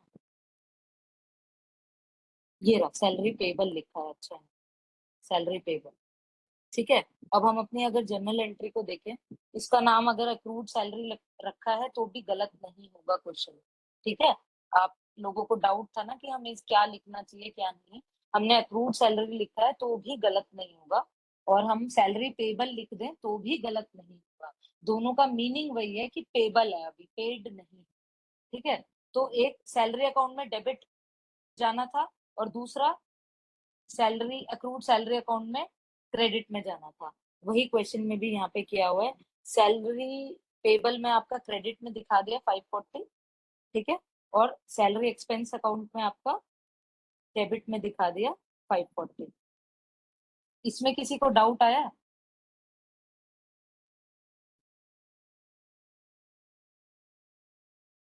नहीं। ठीक है, तो अब हमने जितनी भी एडजस्टमेंट एंट्रीज थी हमने सारी पोस्ट कर ली हैं, ठीक है। और जैसा इन्होंने दिखाया है ए बी सी, कई कई जगह पे आप देख रहे हो बिल्ड रेवेन्यू 1600। अच्छा मैं इसको ही ढूंढ रही थी ना 1600 को।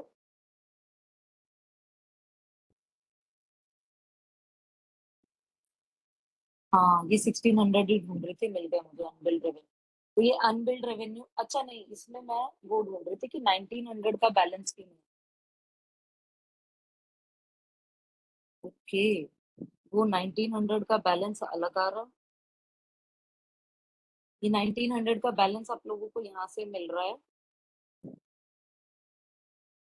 ट्रेड रिसीवेबल से, ठीक है। और अनबिल्ड रेवेन्यू क्या उससे डिफरेंट होता है फिर? मेरे ख्याल से तो वो भी ट्रेड रिसीवेबल में ही आना चाहिए, लेकिन उन्होंने अलग ही लेजर अकाउंट खोल दिया इसके लिए, अनबिल्ड रेवेन्यू के लिए। पर दोनों का ट्रीटमेंट सेम ही रहेगा, मतलब ट्रीटमेंट इन द सेम। अगर आप इसको ट्रेड रिसीवेबल भी लिख दोगे ना, तो भी इसका आपका ये डेबिट साइड पे ही आना था, और अनबिल्ड रेवेन्यू बनाया है तो भी, तो क्वेश्चन गलत नहीं होगा, ठीक है। बट इन्होंने ना अनबिल्ड रेवेन्यू को अलग से ही क्लासिफाई कर दिया है। तो हम अब किसमें कर हमने, सकते थे, क्या बोल रहे हो? हम अनबिल्ड का इसमें कर अलग ना सकते थे, करते तो? अगर अलग नहीं करते तो एक तरीके से अनबिल्ड का मतलब क्या है कि अभी हमने बिल नहीं किया है, तो इस ट्रांजेक्शन से हमने उसको एंट्री से हमने उसको बिल कर दिया, ठीक है। तो तो अच्छा मेरे आप ख्याल किस से में कह रहे हो, अनबिल्ड, किस में डाल सकते थे, अनअर्न्ड वैसे में? ट्रेड रिसीव नहीं, अन ट्रेड रिसीवेबल में डाल सकते थे, पर मुझे समझ आ गया इन्होंने ऐसा क्यों नहीं किया। इसको इन्होंने ऐसा इसलिए नहीं किया क्योंकि ट्रेड रिसीवेबल में वो वाले जाते हैं जो आपके बिल हो चुके हो, ठीक है। और अनबिल्ड में आपका वो वाला जाता है जो आपका अभी आपने बिल नहीं किया, तो ठीक ट्रेड है। रिसीवेबल में वो आते हैं जो बिल भी हो गए हैं और सर्विस भी दे दी है। करेक्ट, अनबिल्ड वो है जिनकी सर्विस बेसिकली दे दी है ये मगर बिल नहीं हुआ। अर्न रेवेन्यू है, एंड अर्न एंड बिल्ड है ये वाला, ठीक है। ये वाला अर्न तो है बट नॉट बिल्ड, इन दोनों के समझ बीच गए। का ही डिफरेंस है, ठीक है। तो हमने सारी एडजस्टमेंट एंट्रीज पास कर ली। अब इन्होंने हमें क्वेश्चन में क्या बोला था कि फ्रेश अपना एक दोबारा से ट्रायल बैलेंस बनाओ, ठीक है, एडजस्टेड ट्रायल बैलेंस बनाओ after this adjustment of these additional entries, ठीक है।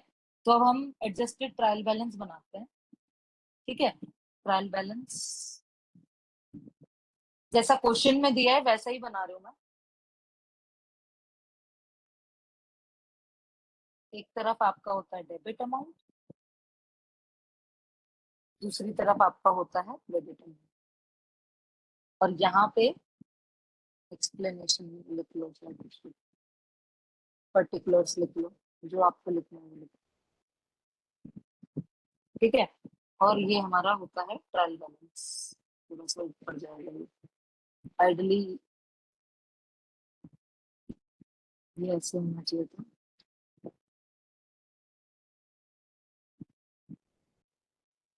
ठीक है। ये ऐसे फॉर्मेट है ट्रायल बैलेंस का। तो अब हम ट्रायल बैलेंस को, एडजस्टेड ट्रायल बैलेंस को बनाएंगे। मेरा ऑफिस इक्विपमेंट कितना है, 7000, ठीक है। उसमें हमने कोई टी अकाउंट में एडजस्टमेंट करी थी ऑफिस इक्विपमेंट में, करी थी, लेकिन वो एक्यूमुलेटेड डेप्रिसिएशन की फॉर्म में करी थी। तो अब हम कैसे लिखेंगे इसको? अगेन ऑफिस इक्विपमेंट मेरा 7000 का ही है, ऑफिस इक्विपमेंट 7000, डेबिट बैलेंस था, डेबिट का डेबिट, ठीक है। एक्यूमुलेटेड डेप्रिसिएशन, डेप्रिसिएशन रचिता अलग से भी तो थी एक ऑफिस इक्विपमेंट वाली एंट्री। यार वो मैंने बताया ना कि हमने उसको ऑफिस इक्विपमेंट कर दी थी, लेकिन क्वेश्चन में अगर एक्यूमुलेटेड डेप्रिसिएशन दी हुई हो तो आप उसको चार्ज कर दो, जो 600 वाली आप कह रहे हो ऑफिस सप्लाईज में डाली थी उसको वो एक्यूमुलेटेड में थोड़ी ऑफिस डालेंगे। सप्लाईज अलग होती है। ऑफिस अच्छा सप्लाईज आपकी एक सप्लाईज, तरीके से इन्वेंट्री हो गई और ऑफिस इक्विपमेंट आपकी मशीनरी हो गई। ओ ओके ओके। ठीक है, तो आप, हाँ तो हम यहाँ थे। तो अब एक्यूमुलेटेड डेप्रिसिएशन का हम अपडेटेड बैलेंस यहाँ से उठा लेते हैं कि अपडेटेड बैलेंस क्या है ऑफिस इक्विपमेंट का। दिख रहा है, ये रहा अपडेटेड बैलेंस है 1250। तो अब मेरे ट्रायल बैलेंस में क्या जाएगा, 1250 जाएगा यहाँ। और सॉरी, एक बात जो आपको ध्यान रखनी चाहिए हमेशा, ये 1250 क्रेडिट साइड पे थे, राइट। तो ये क्रेडिट साइड पे थे, तो यहाँ पे जब ट्रायल बैलेंस में पोस्ट करोगे तो क्रेडिट साइड पे ही पोस्ट करोगे। वो ये बात हमेशा याद रखनी है, जो उनसे बैलेंसेस है उसको उसी तरफ ही लेके जाओगे आप। ठीक है, तो नेक्स्ट मेरा था क्वेश्चन में, अगर मैं बात करूं तो ऑफिस सप्लाईज। ठीक है, अब ऑफिस सप्लाईज को भी लिख लेते हैं। ऑफिस सप्लाईज, ठीक है। ऑफिस सप्लाईज मेरे पास कितने की थी, इनिशियली मेरे पास 3800 की थी, लेकिन हमने ऑफिस सप्लाईज 600 रुपए की ड्यूरिंग फेब्रवरी खर्च भी कर दी थी, तो अब मेरे पास कितने की रह गई ऑफिस सप्लाईज, 3200। ठीक है, ये मेरा बैलेंस है 3200। ठीक है, और ये किस साइड पे बैलेंस है, डेबिट साइड पे बैलेंस है। तो मैं यहाँ अपने ट्रायल बैलेंस में किस साइड पे लिखूंगी, डेबिट साइड पे ही लिखूंगी। ठीक है, नेक्स्ट मेरी एंट्री थी, नेक्स्ट मेरा है मतलब आइटम ट्रेड रिसीवेबल। ठीक है, तो ट्रेड रिसीवेबल को भी हम लिख लेते हैं यहाँ पे, ट्रेड रिसीवेबल। मेरा ट्रेड रिसीवेबल का बैलेंस मैं चेक कर लेती हूँ, अपने टी अकाउंट पे हमने कितना है, 1900। ठीक है, डेबिट साइड पे है, तो हम 1900 इसको भी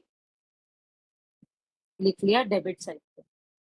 ठीक है, देन मेरा क्या है, नेक्स्ट रचिता मेरा इसमें था, चेंज था, इसमें 1600 ऐड हुए थे, हाँ पर थर्टी इस फाइव क्वेश्चन में हंड्रेड इन्होंने अनबिल्ड को अलग से दिखाया ना, तो हम भी अनबिल्ड अलग से दिखा देंगे। ठीक है, हम उस ओ हमें भी अच्छा अच्छा। हम सीख जाएंगे ना कि इसका बैलेंस शीट में कैसे रिप्रेजेंट करते हैं इसको। ठीक है, अच्छा ठीक है। अदरवाइज तो सिंपल ही है कि आप यहाँ पे ऐड करके इसको दिखा देते, बट क्योंकि इन्होंने अनबिल्ड को अलग से दिखा हुआ है, तो हम भी अलग से दिखा के अब देख बैलेंस शीट में कैसे इसको पोस्ट करना होता है वो सीख लेंगे, इसलिए मैंने जानबूझ के इसको अलग रहने दे दिया। ठीक है, तो नेक्स्ट मेरा था ट्रेड रिसीवेबल के बाद कैश। कैश मेरा था 770। टी अकाउंट में हमने कैश में कोई और एडजस्टमेंट एंट्री थी नहीं मेरी, तो मेरा फाइनल बैलेंस भी डेबिट बैलेंस है 770। तो अब मैं अपना कैश लिख लिया डेबिट साइड पे 770। ठीक है, उसके बाद नेक्स्ट मेरी एंट्री है प्रीपेड रेंट। ठीक है, प्रीपेड रेंट मेरा था 2400, लेकिन प्रीपेड रेंट के लिए मैंने एडजस्टमेंट करी थी, तो एक बार देख लेते हैं प्रीपेड रेंट का आफ्टर एडजस्टमेंट हमारा कितना अमाउंट बन रहा है बैलेंस, क्योंकि मैंने 800 की एडजस्टमेंट करी है प्रीपेड रेंट की, तो बैलेंस मेरा बन रहा है 1600। ठीक है, तो ये मेरा प्रीपेड रेंट आ गया, डेबिट बैलेंस है अगेन, तो मैं डेबिट साइड पे ही लिखूंगी 1600। ठीक है, अब हाँ जी। एक्चुअली हमें जो इसकी एडजस्टमेंट एंट्री है ना वो भी साथ के साथ लिख देनी चाहिए, ताकि हम भूल ना जाए। तो यहाँ पे एक हमने क्या किया है, रेंट एक्सपेंस किया है ना, रेंट एक्सपेंस का अगर मैं टी टी अकाउंट दिखाऊं, क्योंकि हमने यहाँ बनाया था रेंट का, तो डेबिट साइड पे बैलेंस था रेंट अकाउंट का। ठीक है, रेंट एक्सपेंस अकाउंट का, तो डेबिट साइड पे 800 भी साथ ही लिख देते। अब ये क्यों नेक्स्ट किया हमारा, आपने, ये क्यों किया आपने? ये ना वैसे सब एंट्रीज के लिए करना था, ये जो 600 रुपए वाली ये जो यहाँ छोड़ी है ना, इसके लिए भी करना चाहिए, तो वो भी लिख देती हूँ, क्योंकि डबल इम्पैक्ट होता है ना, जो मेरी ट्रायल बैलेंस के बाहर एंट्री है उसका डबल इम्पैक्ट होता है, तो डबल इम्पैक्ट रिकॉर्ड भी तो डबल बार होगा ना ट्रायल बैलेंस में। तो वो जो 600 रुपए की ऑफिस सप्लाईज है ना, तो उसका दूसरा इम्पैक्ट कहाँ गया था, ऑफिस सप्लाईज एक्सपेंस अकाउंट में। यार तो वो डबल मुझे इम्पैक्ट भी बोल सकते हो और डिवाइड भी बोल सकते हो ना, कि 3800 डिवाइड हुआ इनटू 3200 एंड 600। हाँ तो एक आपका बेसिकली एक्सपेंस बन गया। फाइनल 38 ही होना चाहिए, एक तरह से आप ये कह रहे हो, नहीं जिसका हम नहीं डिविजन नहीं एक्सप्लेन नहीं करेंगे। नहीं नहीं नहीं नहीं नहीं, ये दोनों चीजें क्योंकि पूजा अलग है। ये ऑफिस सप्लाईज मेरा एसेट होता है और ये मेरा एक्सपेंस होता है। ये मेरा बैलेंस शीट में रिपोर्ट होगा और ये मेरा P&L में रिपोर्ट होगा। ठीक है, इसलिए आप इसकी प्रेजेंटेशन अलग ही करते हो। ठीक है मैं समझ गई, आप। ये लाइन मैं समझ गई। मैं कह रही हूँ हाँ लेकिन ये दोनों 3800 से आए, तो 3800 का जो ब्रेकअप है वो हम अलग अलग लाइन में लिख रहे हैं, और जो जिस हाँ, कैटेगरी में जाएगा बाद में वो चला जाएगा, राइट? जो हमने अलग अलग लिखा है वो उसको कैटेगरी में ही भेजा है हमने, in a way that is a category only. Expense हाँ, is a category which is charged to P&L. तो On जो the other hand, आपने these two are तो assets. तो जो आपने एडजस्टमेंट्स करी थी बेसिकली, ठीक है, हाँ, वो अब सारी की सारी आप वापस ट्रायल बैलेंस में एक एक एंट्री ऐड कर करके लिखते जाओगे, जहां जहां जो जो एडजस्टमेंट थी बाकी सेम बिल्कुल, रहेगी, राइट? absolutely, yes. तो जहाँ हर जो तो हर जहाँ कोई एडजस्टमेंट विल adjustment नहीं थी बिकम वो same. हाँ तो हाँ, हर क्या बोल रहे एडजस्टमेंट थे? विल बिकम टू हर adjustment will become two entries, एक तरह से जो आप बिल्कुल डबल सही, इम्पैक्ट कह बिल्कुल रहे सही, बिल्कुल सही, बिल्कुल सही, यही है हो। इसका ओके, मीनिंग। क्योंकि हमें ये बोला है ना, प्रिपेयर एडजस्टेड ट्रायल बैलेंस। तो एडजस्टेड चलो ट्रायल बैलेंस ठीक का है, मतलब ही ये है कि इस एडजस्टमेंट को अकाउंट फॉर करने के बाद मेरा ट्रायल बैलेंस क्या है। ठीक है। ठीक है, तो अब हम सॉरी, हमने यहाँ तक आ गए थे, प्रीपेड रेंट तक का हमने कर लिया था और उसका एक्सपेंस भी हमने लिख लिया था। अब हम आ गए ट्रेड पेबल। ट्रेड पेबल था मेरा 1100 और ट्रेड पेबल की मेरी कोई आई थिंक एडजस्टमेंट एंट्री थी नहीं, अपने टी अकाउंट से चेक कर लेते हैं। हाँ, थी नहीं। तो ट्रेड पेबल ऐसा का ऐसा आ जाएगा, सिंगल टाइम आ जाएगा वो ट्रेड पेबल। और बैलेंस किस साइड था, सॉरी मैं देखना भूल गई। ट्रेड पेबल का बैलेंस क्रेडिट साइड था, तो हम कहाँ लिखेंगे? क्रेडिट साइड पे। ठीक है, ये बहुत ध्यान रखना है हमने कि किस साइड बैलेंस उतार रहे हैं, क्या कर रहे हैं। ऐसी छोटी छोटी गलतियों की वजह से जब टोटल हम बना रहे होंगे वो मैच नहीं होगा, नहीं तो हमारा। ठीक है, और फिर नंबर कट जाएंगे, नहीं तो फालतू टाइम वेस्ट होगा ढूंढने में कि कौन सी गलती कर दी, कहाँ गलती कर दी। अच्छा, ट्रेड पेबल के बाद हमारा नेक्स्ट है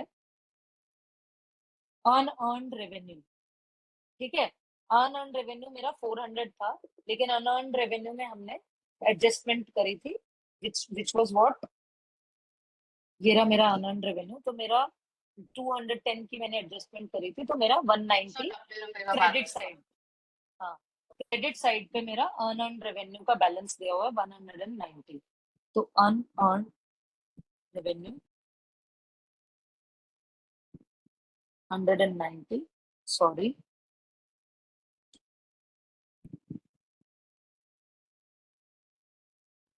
इस साइड पे। ठीक है, देन मेरी नेक्स्ट क्या है? अच्छा, अनअर्न्ड रेवेन्यू में हमने रेवेन्यू की भी एडजस्टमेंट करी थी, तो रेवेन्यू का भी बैलेंस यहाँ पे लिख सकते हैं हम, या फिर जब लाइन में आएगा तब लिख देंगे। ठीक है, अब अगला क्या है? Share capital. शेयर कैपिटल के बारे में हमने कोई एडजस्टमेंट करी थी? नहीं करी। नो, ठीक है, तो उसका बैलेंस हम ऐसे का ऐसा वन टाइम आ जाएगा। क्रेडिट साइड पे था, तो क्रेडिट साइड पे ही हमने वो बैलेंस उतार दिया। रिटेन्ड अर्निंग, रिटेन्ड अर्निंग को लेके कोई एडजस्टमेंट थी? नहीं करी। नहीं, नहीं थी ना, तो इसको ऐसा का ऐसा उतार देंगे क्रेडिट साइड पे। Retain earning, retain earning 2100। ठीक है, अब नेक्स्ट आइटम है डिविडेंड्स। डिविडेंड को लेके कोई एडजस्टमेंट थी? नहीं था।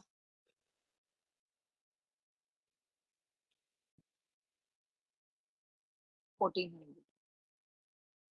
ठीक है, अब नेक्स्ट मेरा आइटम है रेवेन्यू फ्रॉम सर्विसेज। रेवेन्यू में कोई एडजस्टमेंट थी? रेवेन्यू में थी शायद। रेवेन्यू की तो टेबल बनाई है। हाँ, वेरी गुड। रेवेन्यू की हमने टेबल बनाई है, ये रहा। तो इनका सबका टोटल करना था 0 1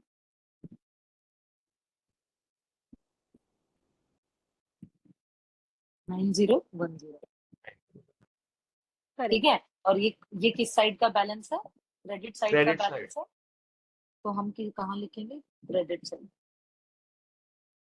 ठीक है, अब रेवेन्यू तक हो गया। सैलरी एक्सपेंस, सैलरी एक्सपेंस में कोई एडजस्टमेंट थी? हाँ, जो ड्यू सैलरी थी वो क्लियर नहीं करी थी।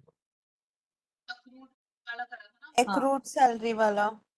यो हाँ हाँ, अब हमें ये ध्यान रखना है, ये हमारा एक्सपेंस अकाउंट है। तो सैलरी एक्सपेंस। अब हम टी वाले से देख लेते हैं। सैलरी एक्सपेंस मेरा बढ़ गया था ना, थोड़ा तो पहले दिया हुआ था और थोड़ा हमने 540 और अप्रूव करा था, तो मेरा टोटल आ गया 4340। ठीक है, तो 4340 डेबिट साइड था, तो 4340 डेबिट साइड पे लिख दिया। अब एक और इसके वो आ गया अक्रूड सैलरी। क्योंकि हमने अक्रूड वर्ड ही यूज किया है, तो मैं जानबूझ के अक्रूड सैलरी ही लिख रही हूँ यहाँ पे। अगर आप इसको सैलरी पेबल लिखा होता तो हम हर जगह फिर सैलरी पेबल ही लिखते इसको। ठीक है, बट क्योंकि मैंने अब अक्रूड सैलरी वर्ड यूज कर दिया था, तो इसलिए हम उसी को ही कंटिन्यू कर रहे हैं। तो अक्रूड सैलरी मेरी कितने की हो गई? 540। तो उसका टी अकाउंट अगर मैं बनाऊं, अक्रूड सैलरी 540, क्रेडिट साइड पे आना था 540। ठीक है, और क्या है मेरा इसके अलावा? टेलीफोन एक्सपेंस, टेलीफोन एक्सपेंस में कोई एडजस्टमेंट थी? नो तो एज अ गुड हैबिट ना, हम लोगों को जिस पॉइंट में एडजस्टमेंट थी ना, उसका साथी वाला पॉइंट भी उसी टाइम लिख देना चाहिए। ठीक है, 730 डेबिट बैलेंस, 730 डेबिट बैलेंस, उसका साथी वाला मतलब जो उसके साथ एडजस्टमेंट करी है वो वाला भी उसी टाइम लिख देना चाहिए। तो अगर हम ऐसे नहीं लिखते तो दूसरा ऑप्शन क्या होता है, जितने भी टी अकाउंट्स बनाए हैं सबसे शुरू से लेके एंड तक सारे हमने बैलेंसेस डाले। अब क्योंकि हमने दोनों में से मतलब एक भी अप्रोच नहीं वो करी, तो थोड़ा सा ढूंढ चेक कर लेते हैं कुछ रह तो नहीं गया। ऑफिस इक्विपमेंट हमने नोट कर लिए 7000 के ट्रायल बैलेंस में। ये हमने डेप्रिसिएशन एक्यूमुलेटेड कर ली। ये हमने 3200 की ऑफिस सप्लाईज लिख ली थी, एक बार चेक कर लेते हैं। हाँ, ऑफिस सप्लाईज 3200 हमने लिख ली थी, तो ये भी हो गया। ट्रेड रिसीवेबल हमने 1900 का लिख लिया था, ये भी हो गया। उसके बाद कैश भी हमने रिकॉर्ड कर लिया था, प्रीपेड रेंट भी एडजस्ट कर दिया था, और ये अनबिल्ड रेवेन्यू मेरे ख्याल से हमने नहीं लिखा है। इसलिए मैं बोल रही थी कि जहां एडजस्टमेंट होती है ना, मतलब उसको उसकी दोनों साइड उसी टाइम लिख देनी चाहिए। अनबिल्ड रेवेन्यू अनबिल्ड रेवेन्यू का टी अकाउंट बनाया था हमने? अच्छा, हमने नहीं बनाया, तो बुक में जो बनाया हुआ है उसमें से देख लेते हैं। 1600 का हमारा डेबिट बैलेंस है, अनबिल्ड रेवेन्यू। ठीक है, तो 1600 का डेबिट बैलेंस। सो आगे ट्रेड पेबल हो गया आपका 1100। ट्रेड पेबल हमने रिकॉर्ड कर लिया था, ये हमने बैलेंसिंग फिगर रिकॉर्ड कर ली थी। सैलरीज पेबल हमने रिकॉर्ड कर लिया 540 का। शेयर कैपिटल रिकॉर्ड कर ली हमने। रिटेन्ड अर्निंग हमने रिकॉर्ड कर ली। डिविडेंड हमने रिकॉर्ड कर लिया। ये हमारा भी रेवेन्यू हमने 9010 ही लिखा है। सैलरीज एक्सपेंस 4340 अभी अभी लिखा ही है हमने देख के। ठीक है, ऑफिस सप्लाईज एक्सपेंस ये चेक कर लेती हूँ। ऑफिस सप्लाईज एक्सपेंस लिखा था हमने? मेरे ख्याल से ऑफिस सप्लाईज का एक्सपेंस साइड नहीं लिखी है। नहीं, लिखिए एडिड है तो लिखिए, टिक कर। ये रही, ठीक है, लिखिए। उसके बाद ऑफिस सप्लाईज भी हो गया। उसके बाद टेलीफोन भी लिख लिया हमने। रेंट एक्सपेंस लिखा हमने? चेक कर लेते हैं, रेंट एक्सपेंस लिखा है। लिखा है, ठीक है। रेंट एक्सपेंस भी हो गया। तो लास्ट मेरा बचा डेप्रिसिएशन, ये लिखा है हमने डेप्रिसिएशन? नहीं ठीक है, तो अब हम डेप्रिसिएशन भी लिख लेते हैं। डेप्रिसिएशन का बैलेंस किस साइड का था? डेबिट साइड खर्चा है तो क्रेडिट वैसे था डेबिट ही ऊपर होगा। तो। नहीं, खर्चा है डेबिट ही ओके होगा। ऊपर तो एक्यूमुलेटेड डेप्रिसिएशन था ना, वो अलग होता है, ये अलग होता है। वो उसका ट्रीटमेंट आपको बैलेंस शीट में करना होता है, इसका ट्रीटमेंट आपको P&L में करना होता है, तो 250 है। तो ये क्रेडिट साइड जाएगा। नहीं, ये डेबिट साइड ही है। ओके। अब हमें इसका टोटल करना है। किसी के पास कैलकुलेटर है तो प्लीज कर दो यार टोटल जल्दी से। साथ ही करनी है। ठीक है।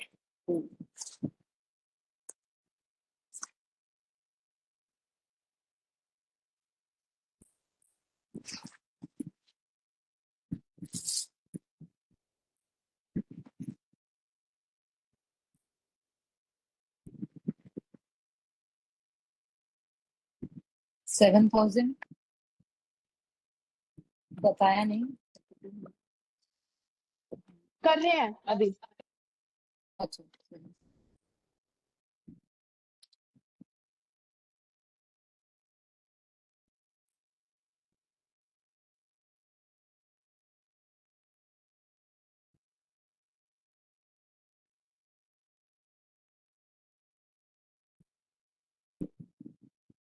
लेफ्ट साइड का सम टोटल मेरा तो आ रहा है 24790। हमारा 24190 आया। मेरा अच्छा, भी मैंने कुछ 24190 आया। अभी मैंने पता कुछ लग जाएगा। मैंने कुछ अभी एक राइट साइड का एक्स्ट्रा। टोटल कर लेते हैं, फिर पता लग जाएगा कि क्या सही है। 1250 1100 plus 190 plus 10,000 plus 2100 plus 9010 plus 540 24190 मेरा यही आ रहा है। तो इसका 24190 मतलब, करेक्ट। हाँ, तो इसका मतलब आयुषी कुछ है। एक बार बुक से भी चेक कर लेते हैं कि बुक में भी यही टोटल आ रहा है कि यही आ रहा है यार। ठीक है, तो या आयुषी आपको कुछ चेक करना पड़ेगा। या ठीक है, तो अब हमने 2 पॉइंट सॉल्व कर लिए। एक तो हमने सारे टी अकाउंट्स बना लिए थे और एक हमने एडजस्टेड ट्रायल बैलेंस बना लिया। अब थर्ड पॉइंट पे आ जाते हैं, जो है prepare the February statement of profit and loss and balance sheet.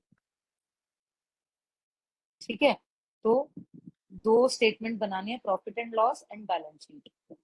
अब इसको मैं रफ में बनाने की बजाय यहीं पे बना लूं, मतलब यहीं पे दिखा दूं, अगर आप लोगों को आपत्ति ना हो।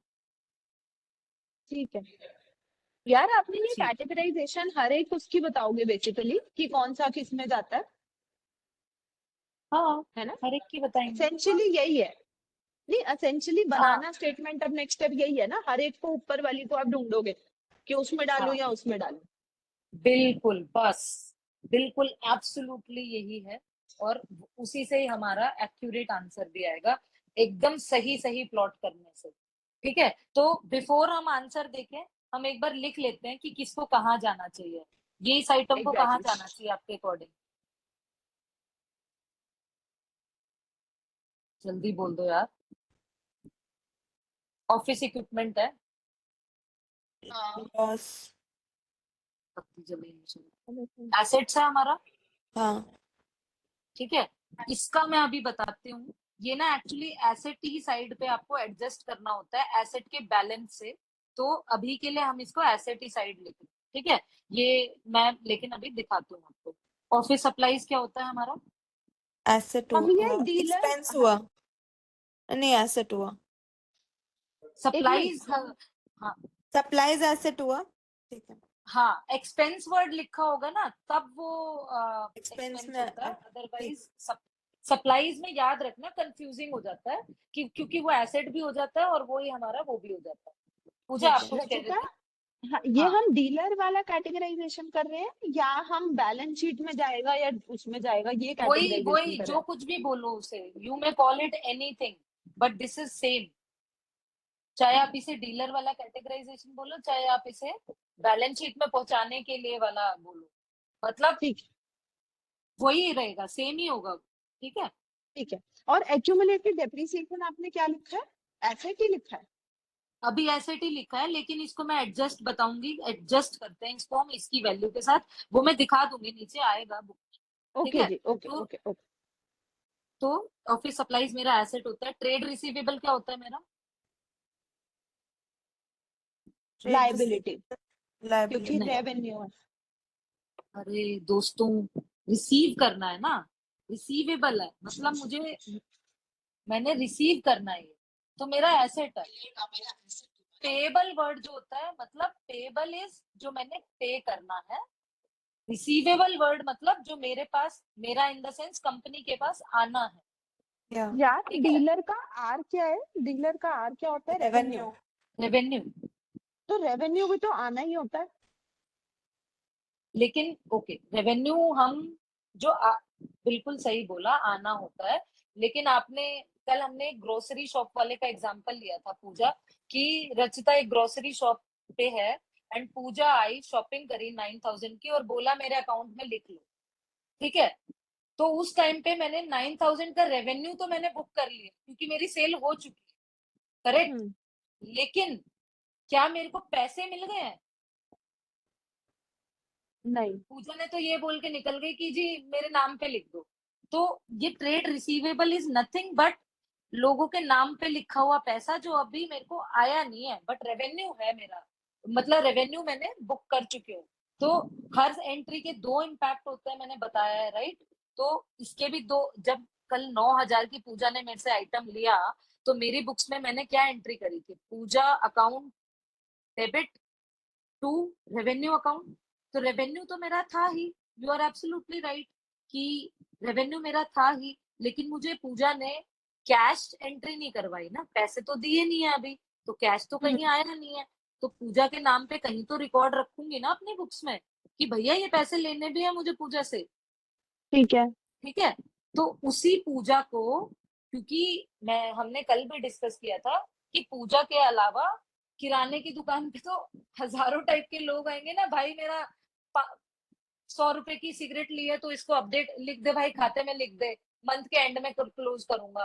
तो तब तक जब तक मैं लिखती रहूंगी ऐसे, मेरे पास तो मतलब थाउजेंड्स ऑफ मतलब लोग आए, किसी ने खाते में लिखवाया, किसी ने कैश पे किया।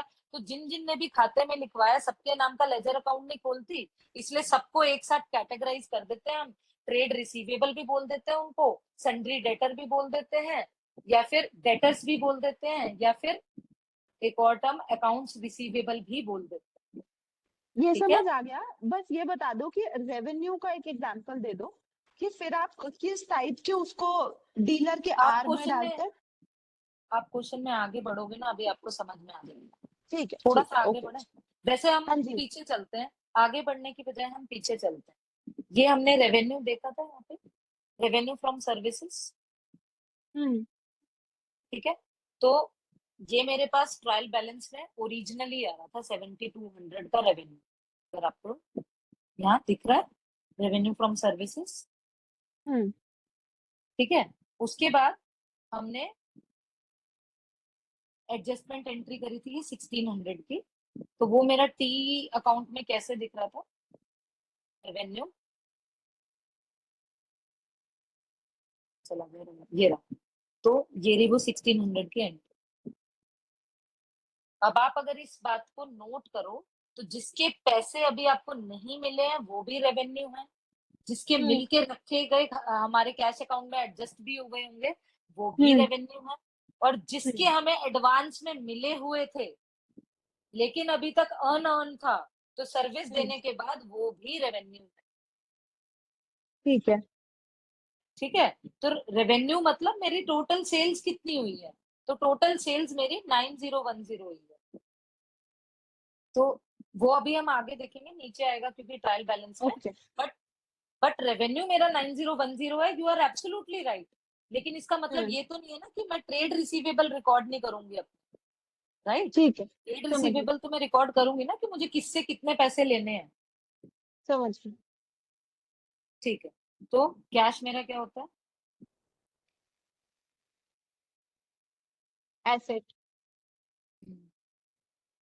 बाकी सारे लोग भी बोल सकते हैं यार, प्लीज, जिसको जल्दी आंसर आ रहा हो वो बोल सकता है। प्रीपेड रेंट मेरा क्या होता है?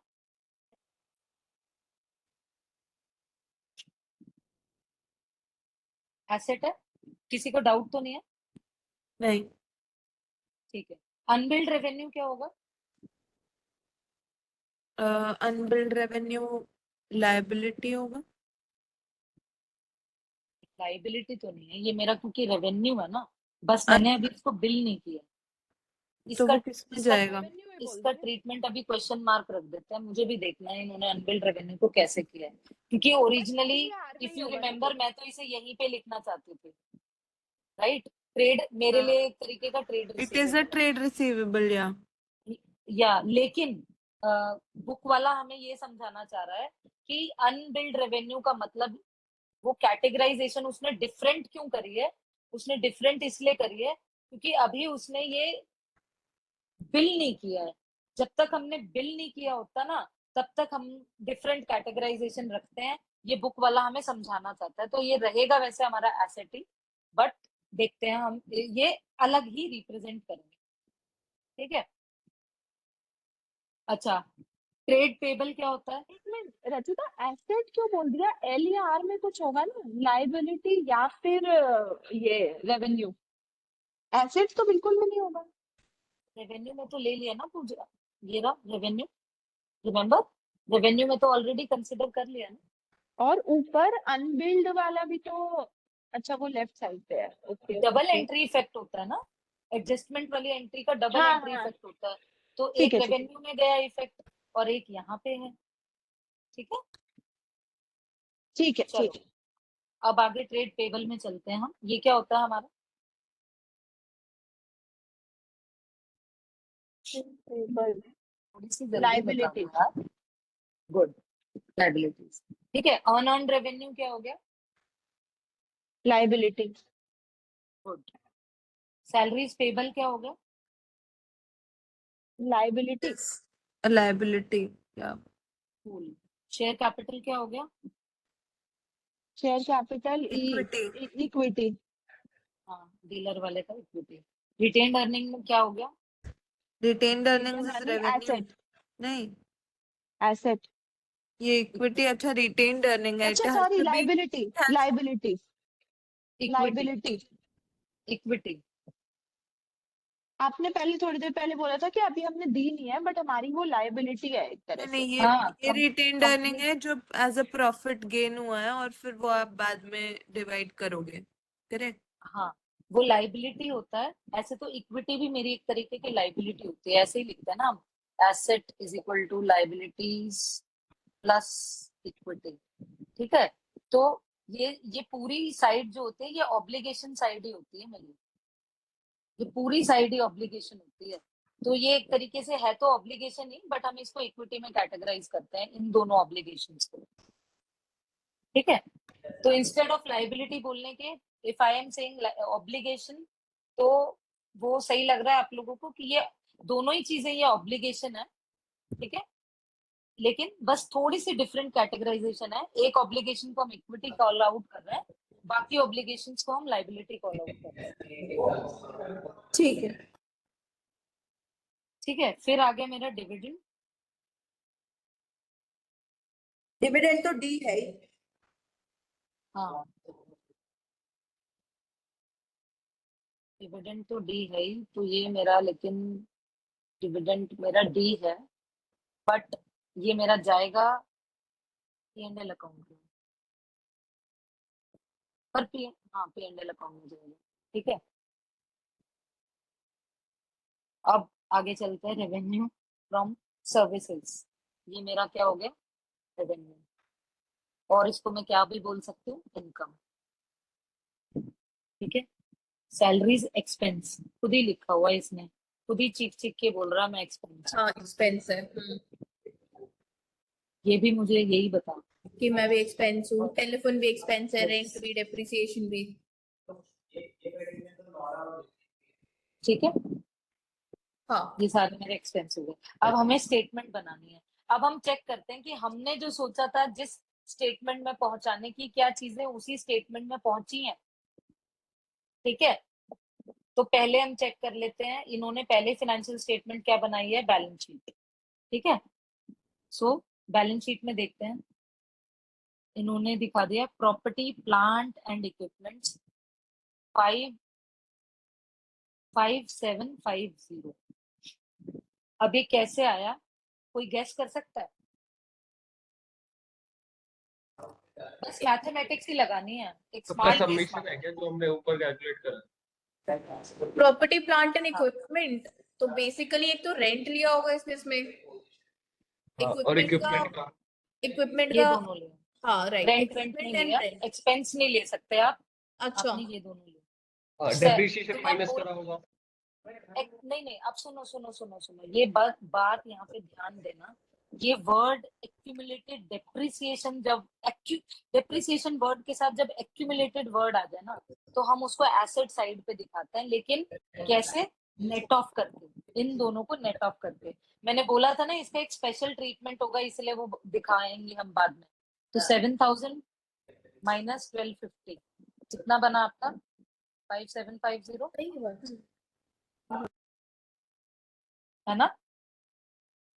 रचिता, ये पॉइंट नहीं समझ में आया, एक बार दोबारा बताओ। Yes yes. ओके, तो एक आपको मैंने यहाँ पे क्वेश्चन की शुरुआत में मैंने समझाया था कि डेप्रिसिएशन के लिए दो वर्ड्स यूज होते हैं। एक होता है डेप्रिसिएशन, ये होती है फॉर द ईयर। जब डेप्रिसिएशन वर्ड यूज हो रहा है ये होता है फॉर द ईयर। जब एक्यूमुलेटेड डेप्रिसिएशन वर्ड यूज हो रहा है ये होता है ईयर टिल डेट, या आईटीडी होता है ये, सॉरी ईयर टिल डेट भी नहीं होता, ये आईटीडी होता है, inception to date, till date. मतलब कि जब से मैंने ये एसेट खरीदा है, ठीक है, जब से मैंने ये एसेट ऑफिस इक्विपमेंट खरीदा है, तब से लेके आज तक मैंने कितनी डेप्रिसिएशन इसके ऊपर चार्ज कर ली है, मतलब एक्यूमुलेट कर ली है इंसेप्शन से लेके आज तक, इंसेप्शन टिल डेट। तो एक्यूमुलेटेड वर्ड जो होता है वो हमारा होता है बेसिकली मल्टीपल ईयर्स में भी की हो, चाहे वो मैंने तो लेकिन मैंने आज तक मैंने मल्टीपल पीरियड्स में, ईयर्स में कितनी डेप्रिसिएशन एक्यूमुलेट कर ली है इसके ऊपर। ये ना एक तरीका है, इनकम टैक्स वाले बोलते हैं ऐसे ही दिखाओ जी, ठीक है? या ये समझ लो कि हमारे जो अकाउंटिंग प्रिंसिपल है या जो भी है, वो बोलता है जी ऐसे ही दिखाओ जी इसको। हमें इसको हम जनरली ग्रॉस ब्लॉक बोल देते हैं, ठीक है?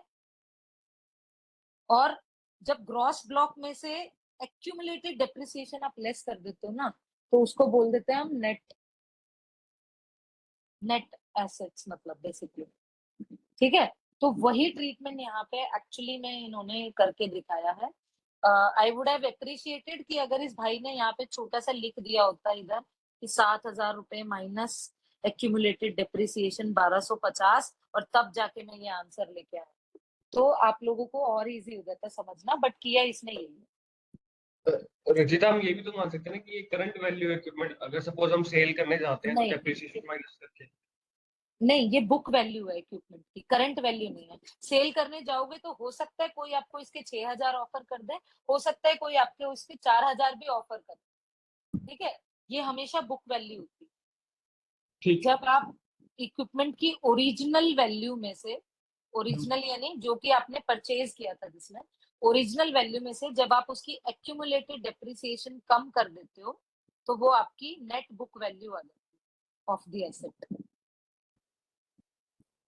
अच्छा रचिता, आई एम सॉरी, ये वाला क्वेश्चन लाइक थोड़ा सा नूब क्वेश्चन है। अभी आपने ऊपर हमारी जितनी भी टीवी की लाइन आइटम्स थी, आपने उनको एसेट्स, लायबिलिटी, इक्विटी, इन सब चीजों में वो करवाया, सेग्रीगेट किया, कैटेगराइज, है ना? अब हाँ। ऐसा कोई रूल होता है क्या कि एसेट्स जो है सिर्फ बैलेंस शीट में जाएंगे, या ये वाला बिट जो यही है तो वो रूल होता है, P&L में जाएगा? यही तो रूल होता है, यही तो रूल तो होता क्या है रूल है, आप एक बार क्लैरिफाई करोगे कि बैलेंस शीट में क्या क्या आइटम्स नहीं जाएंगे? नहीं, एक मिनट, रूल बहुत सिंपल है कि हाँ। आपका एसेट और लाइबिलिटी और इक्विटी, ये तीन चीजें सिर्फ बैलेंस शीट में जाती हैं।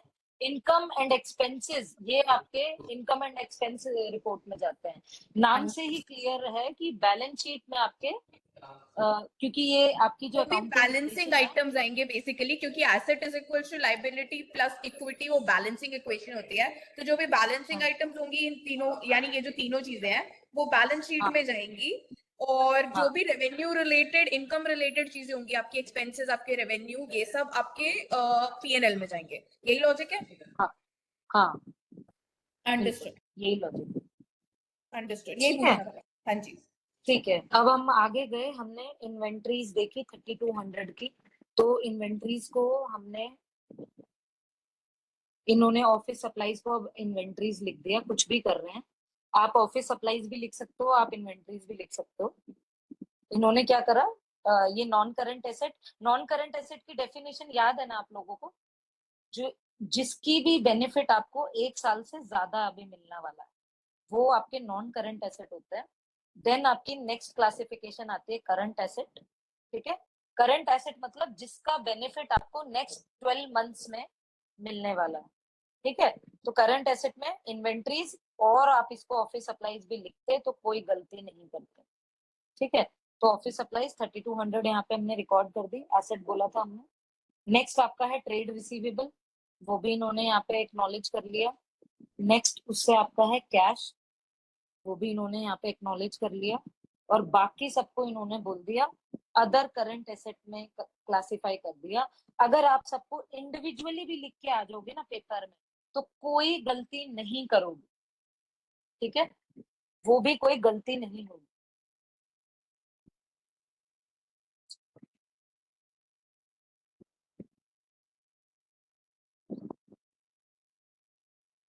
ठीक है। ठीक है जी, चलो। तो अदर करंट एसेट में इसने किस किस को ऐड कर दिया, क्योंकि ये इसने इंडिविजुअली दिखाया है, 770 तक इसने इंडिविजुअली दिखाया है। उसके बाद प्रीपेड रेंट 1600, ठीक है, प्लस अनबिल्ड रेवेन्यू 1600, इन दोनों को इसने यहाँ पे इकट्ठा 3200 कर दिया अदर करंट एसेट। आप इसको दोनों को अलग अलग भी लिखते तो बिल्कुल परफेक्टली ऑल तो राइट भी ठीक होता। ठीक है, हाँ, कोई मार्क्स नहीं कटेगा आपका। ओके। ठीक है, और क्लब कर दिया तो भी कोई मार्क्स नहीं कटेगा। तो आपका एसेट की टोटल निकल के आ गई है 9070। सॉरी सॉरी सॉरी सॉरी, ये सिर्फ करंट एसेट की टोटल आई है 9070। टोटल एसेट आपका हो जाएगा ये प्लस ये, non current assets plus current assets, तो टोटल एसेट आपके हो गए 14820। ठीक है, अब हम लिखेंगे इक्विटी एंड लाइबिलिटी वाली साइड। तो सबसे पहले हमने इक्विटी लिखना शुरू किया। तो अब इन्होंने ना पहले बैलेंस शीट दिखा दी, आइडियली इनको सॉल्व करना चाहिए था पहले प्रॉफिट एंड लॉस अकाउंट, क्योंकि वहां से जो भी प्रॉफिट आता या लॉस आता वो मेरा रिटेन्ड अर्निंग में ऐड होता है। ठीक है, तो पहले अब एक बार हम इसको या तो हम बस नोट कर लेते हैं कि ये 2990 हमने देखना है कि ये कैसे आया है। शेयर कैपिटल हमें पता थी 10,000। ठीक है, ये 2990 अभी हम देखेंगे, तो टोटल इक्विटी इसने अभी 12990 कर दिया है। फिर दूसरा क्या होगा, लाइबिलिटीज। हमने दो ही आइटम इक्विटी में डाले थे, एक ये आइटम इक्विटी में डाला था और एक ये। तो 10,000 हमने देख लिया है ऑलरेडी। ठीक है, इक्विटी में क्लासिफाइड है एज इक्विटी शेयर कैपिटल। और ये 2100 का 2990 कैसे हुआ वो अभी हम आगे देखेंगे। अब हम मूव ऑन कर रहे हैं प्रॉफिट एंड लॉस स्टेटमेंट की तरफ। तो प्रॉफिट एंड लॉस स्टेटमेंट में सबसे पहले आपका क्या इन्होंने रिकॉर्ड किया है, रेवेन्यू फ्रॉम ऑपरेशंस 9010 वही था हमारा, तो हमने 9010 लिख दिया। ठीक है, उसके बाद जितने भी एक्सपेंसेस थे 4340, ये सारे के सारे यहाँ पे आपको मिल जाएंगे। 4340 ये, और बाकी सबको अदर एक्सपेंसेस में क्लब कर दिया। आप इंडिविजुअली भी लिखेंगे तो कोई मार्क्स डिडक्ट नहीं होगा। ठीक है, आपने क्लब करके लिखा है तो इट्स ओके। क्लब करके लिखते हैं ना वैसे जब भी हम, तो मैं एक सजेशन देना चाहूंगी कि नीचे नोट्स जरूर मेंशन करें कि हमने किस किस को क्लब करके ये लिखा है। इसलिए तो मैं फिर तो इससे अच्छा तो जनरली यही लिख दें। है फिर इससे अच्छा तो यही लिख दें जब अलग से लिखना ही है एग्जैक्टली तो। एग्जैक्टली इसलिए मैं तो पूरा पूरा ही लिखती हूँ। मेरी आदत तो वही है कि पूरा पूरा लिख, जब ऐसे ही लिखना ही है अलग से नोट्स में आपको स्पेसिफाई करना ही पड़ेगा कि कैसे बने आपके ये अदर एक्सपेंसेस, तो अलग अलग ही लिख दो। तो अब इसने क्या क्या किया है, अब इसने 4340 एंड 250 इन दोनों को अलग अलग रिकॉग्नाइज किया और बाकी इन तीनों को एक साथ रिकॉग्नाइज किया। तो टोटल करके देख लेते हैं, 600 प्लस 800 1400 प्लस 730 2130 वही लिखा है इसने यहाँ पे 2130, राइट। हमारा टोटल मैच हो गया अदर एक्सपेंसेस का, हो गया ना? हाँ जी। ठीक है, तो आपके टोटल, अब ओवरऑल टोटल एक्सपेंसेस का टोटल हो गया ये और ये, इन तीनों का टोटल क्या आया? Total expenses 6720। ठीक है, अब आपके रेवेन्यू था 9010, उसमें से आपने 6720 आपने एडजस्ट कर दिया, ओ सॉरी, मतलब लेस कर दिया, तो आपका प्रॉफिट आया 2290। ठीक है यार, ये बहुत ही गंदा इंसान, 2290। अब हम ये समझ में आ गया सबको, प्रॉफिट मेरा आ गया, प्रॉफिट बिफोर टैक्स 2290। यहाँ तक किसी को कोई डाउट? एक बार ये 2290 की कैलकुलेशन बताना। 9010 रेवेन्यू माइनस जो मेरा ये टोटल एक्सपेंस आया है 6720। ठीक है ठीक है, ठीक है। तो हाँ जी। इस ये आ गया मेरा 2290 विच इज इनकम, क्योंकि मेरा रेवेन्यू ज्यादा है एक्सपेंसेस से, तो इनकम आया है। अगर मेरे एक्सपेंसेस ज्यादा होते तो इसको मैं लॉस लिखती, ठीक है, बट मेरा आया है इनकम। ठीक है, तो 2290 मेरा इनकम आया है। अब हमारा एक गुत्थी रह गई थी सॉल्व करनी की, ये इसने यहाँ पे 2990 क्यों लिए, राइट। अदर कहाँ इक्विटी पे में, कहाँ पे? ये अदर इक्विटी में 2990 लिया है ना। ठीक है ठीक है। ठीक है, तो ये कैसे लिया है, अब मैं बताती हूँ ये कैसे लिया है। ये इसने P&L में चार्ज करने की बजाय इसको भी बैलेंस शीट में एडजस्ट किया है। सबसे पहली बात, इक्विटी में, एक्चुअली बैलेंस शीट भी क्यों लिख रही हूँ मैं, इक्विटी लिखती हूँ इसके आगे में। तो ये, अब हम, ये हमने आइटम देख लिया 10,000 का, मेरा अलग से यहाँ पे रिप्रेजेंट हो रखा है 10,000। ये मेरा था रिटेन्ड अर्निंग, नोट्स में अलग से मेंशन करना चाहिए था, बुक वाले ने नहीं किया, गलत बात है। रिटेन्ड अर्निंग्स मेरी है 2100, राइट। हाँ ठीक है, और डिविडेंड जो होता है वो मैं पे कर चुका होता हूँ।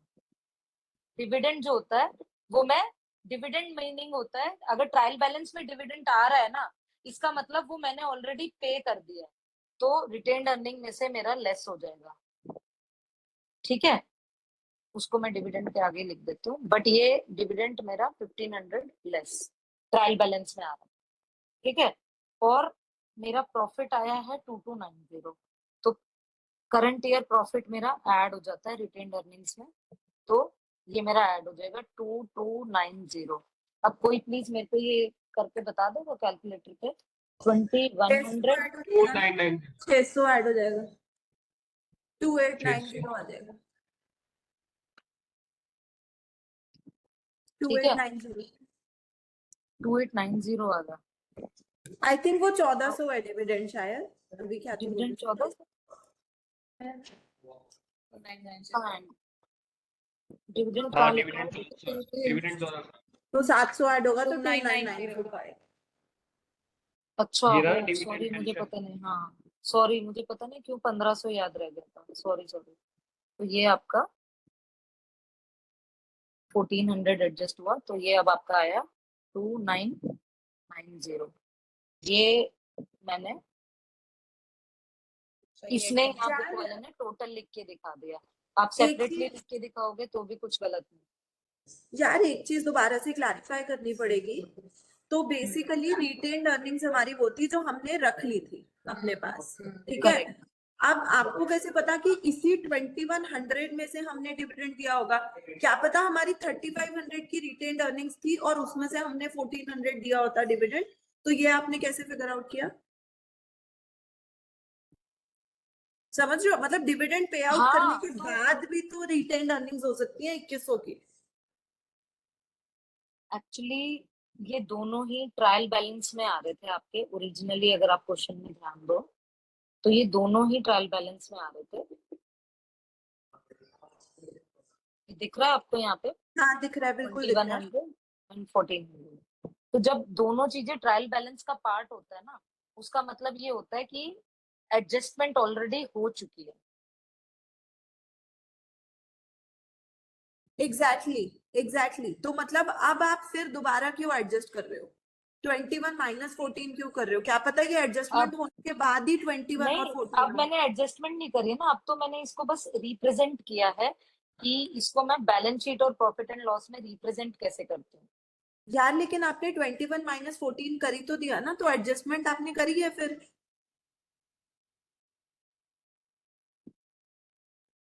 डिविडेंड की एंट्री जब पे करते हैं तो कैसे लिखोगे आप डिविडेंड की जर्नल एंट्री? तुम नहीं पर उसकी क्या रहेगी? हाँ जी, डिविडेंड की एंट्री कैसे लिखते हैं? हाँ, जर्नल एंट्री जब आप पे कर डिविडेंड रहे जब हो। पे होता है तो डेबिट लिखते हैं, ठीक है। अच्छा, और रिटेन्ड अर्निंग्स आपकी क्रेडिट लिखते हैं। नहीं नहीं, डिविडेंड है ना, डिविडेंड आपने पे कर दिया है ना। हाँ जी, क्या पे करना है अभी? पे कर दिया है तभी वो ट्रायल बैलेंस में आ चुका है। पे कर दिया है तो आपने क्या दिया होगा लोगों को? पैसे दिए होंगे ना। हाँ, पैसे दिए होंगे, मतलब कैश कम हुआ होगा।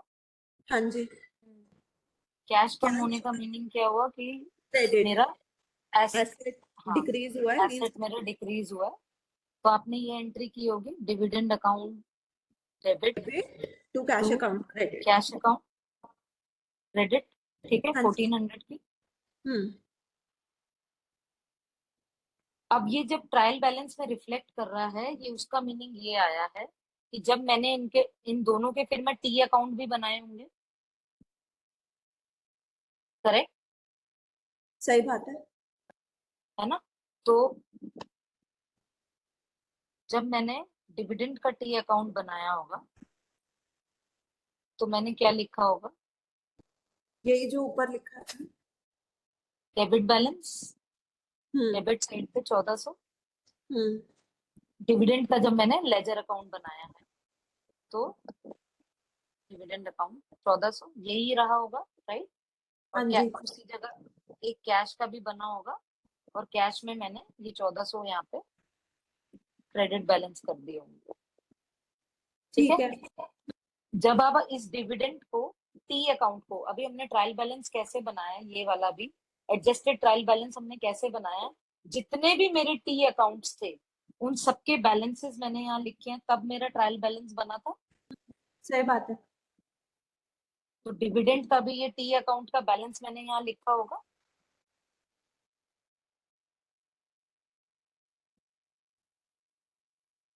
हाँ, ठीक है, तो अब क्योंकि मैंने डिविडेंड का भी यहाँ पे लिखा है, तो इसका मतलब कैश वगैरह मैंने एडजस्ट कर दिया है ऑलरेडी, ठीक है। और मेरी जो एक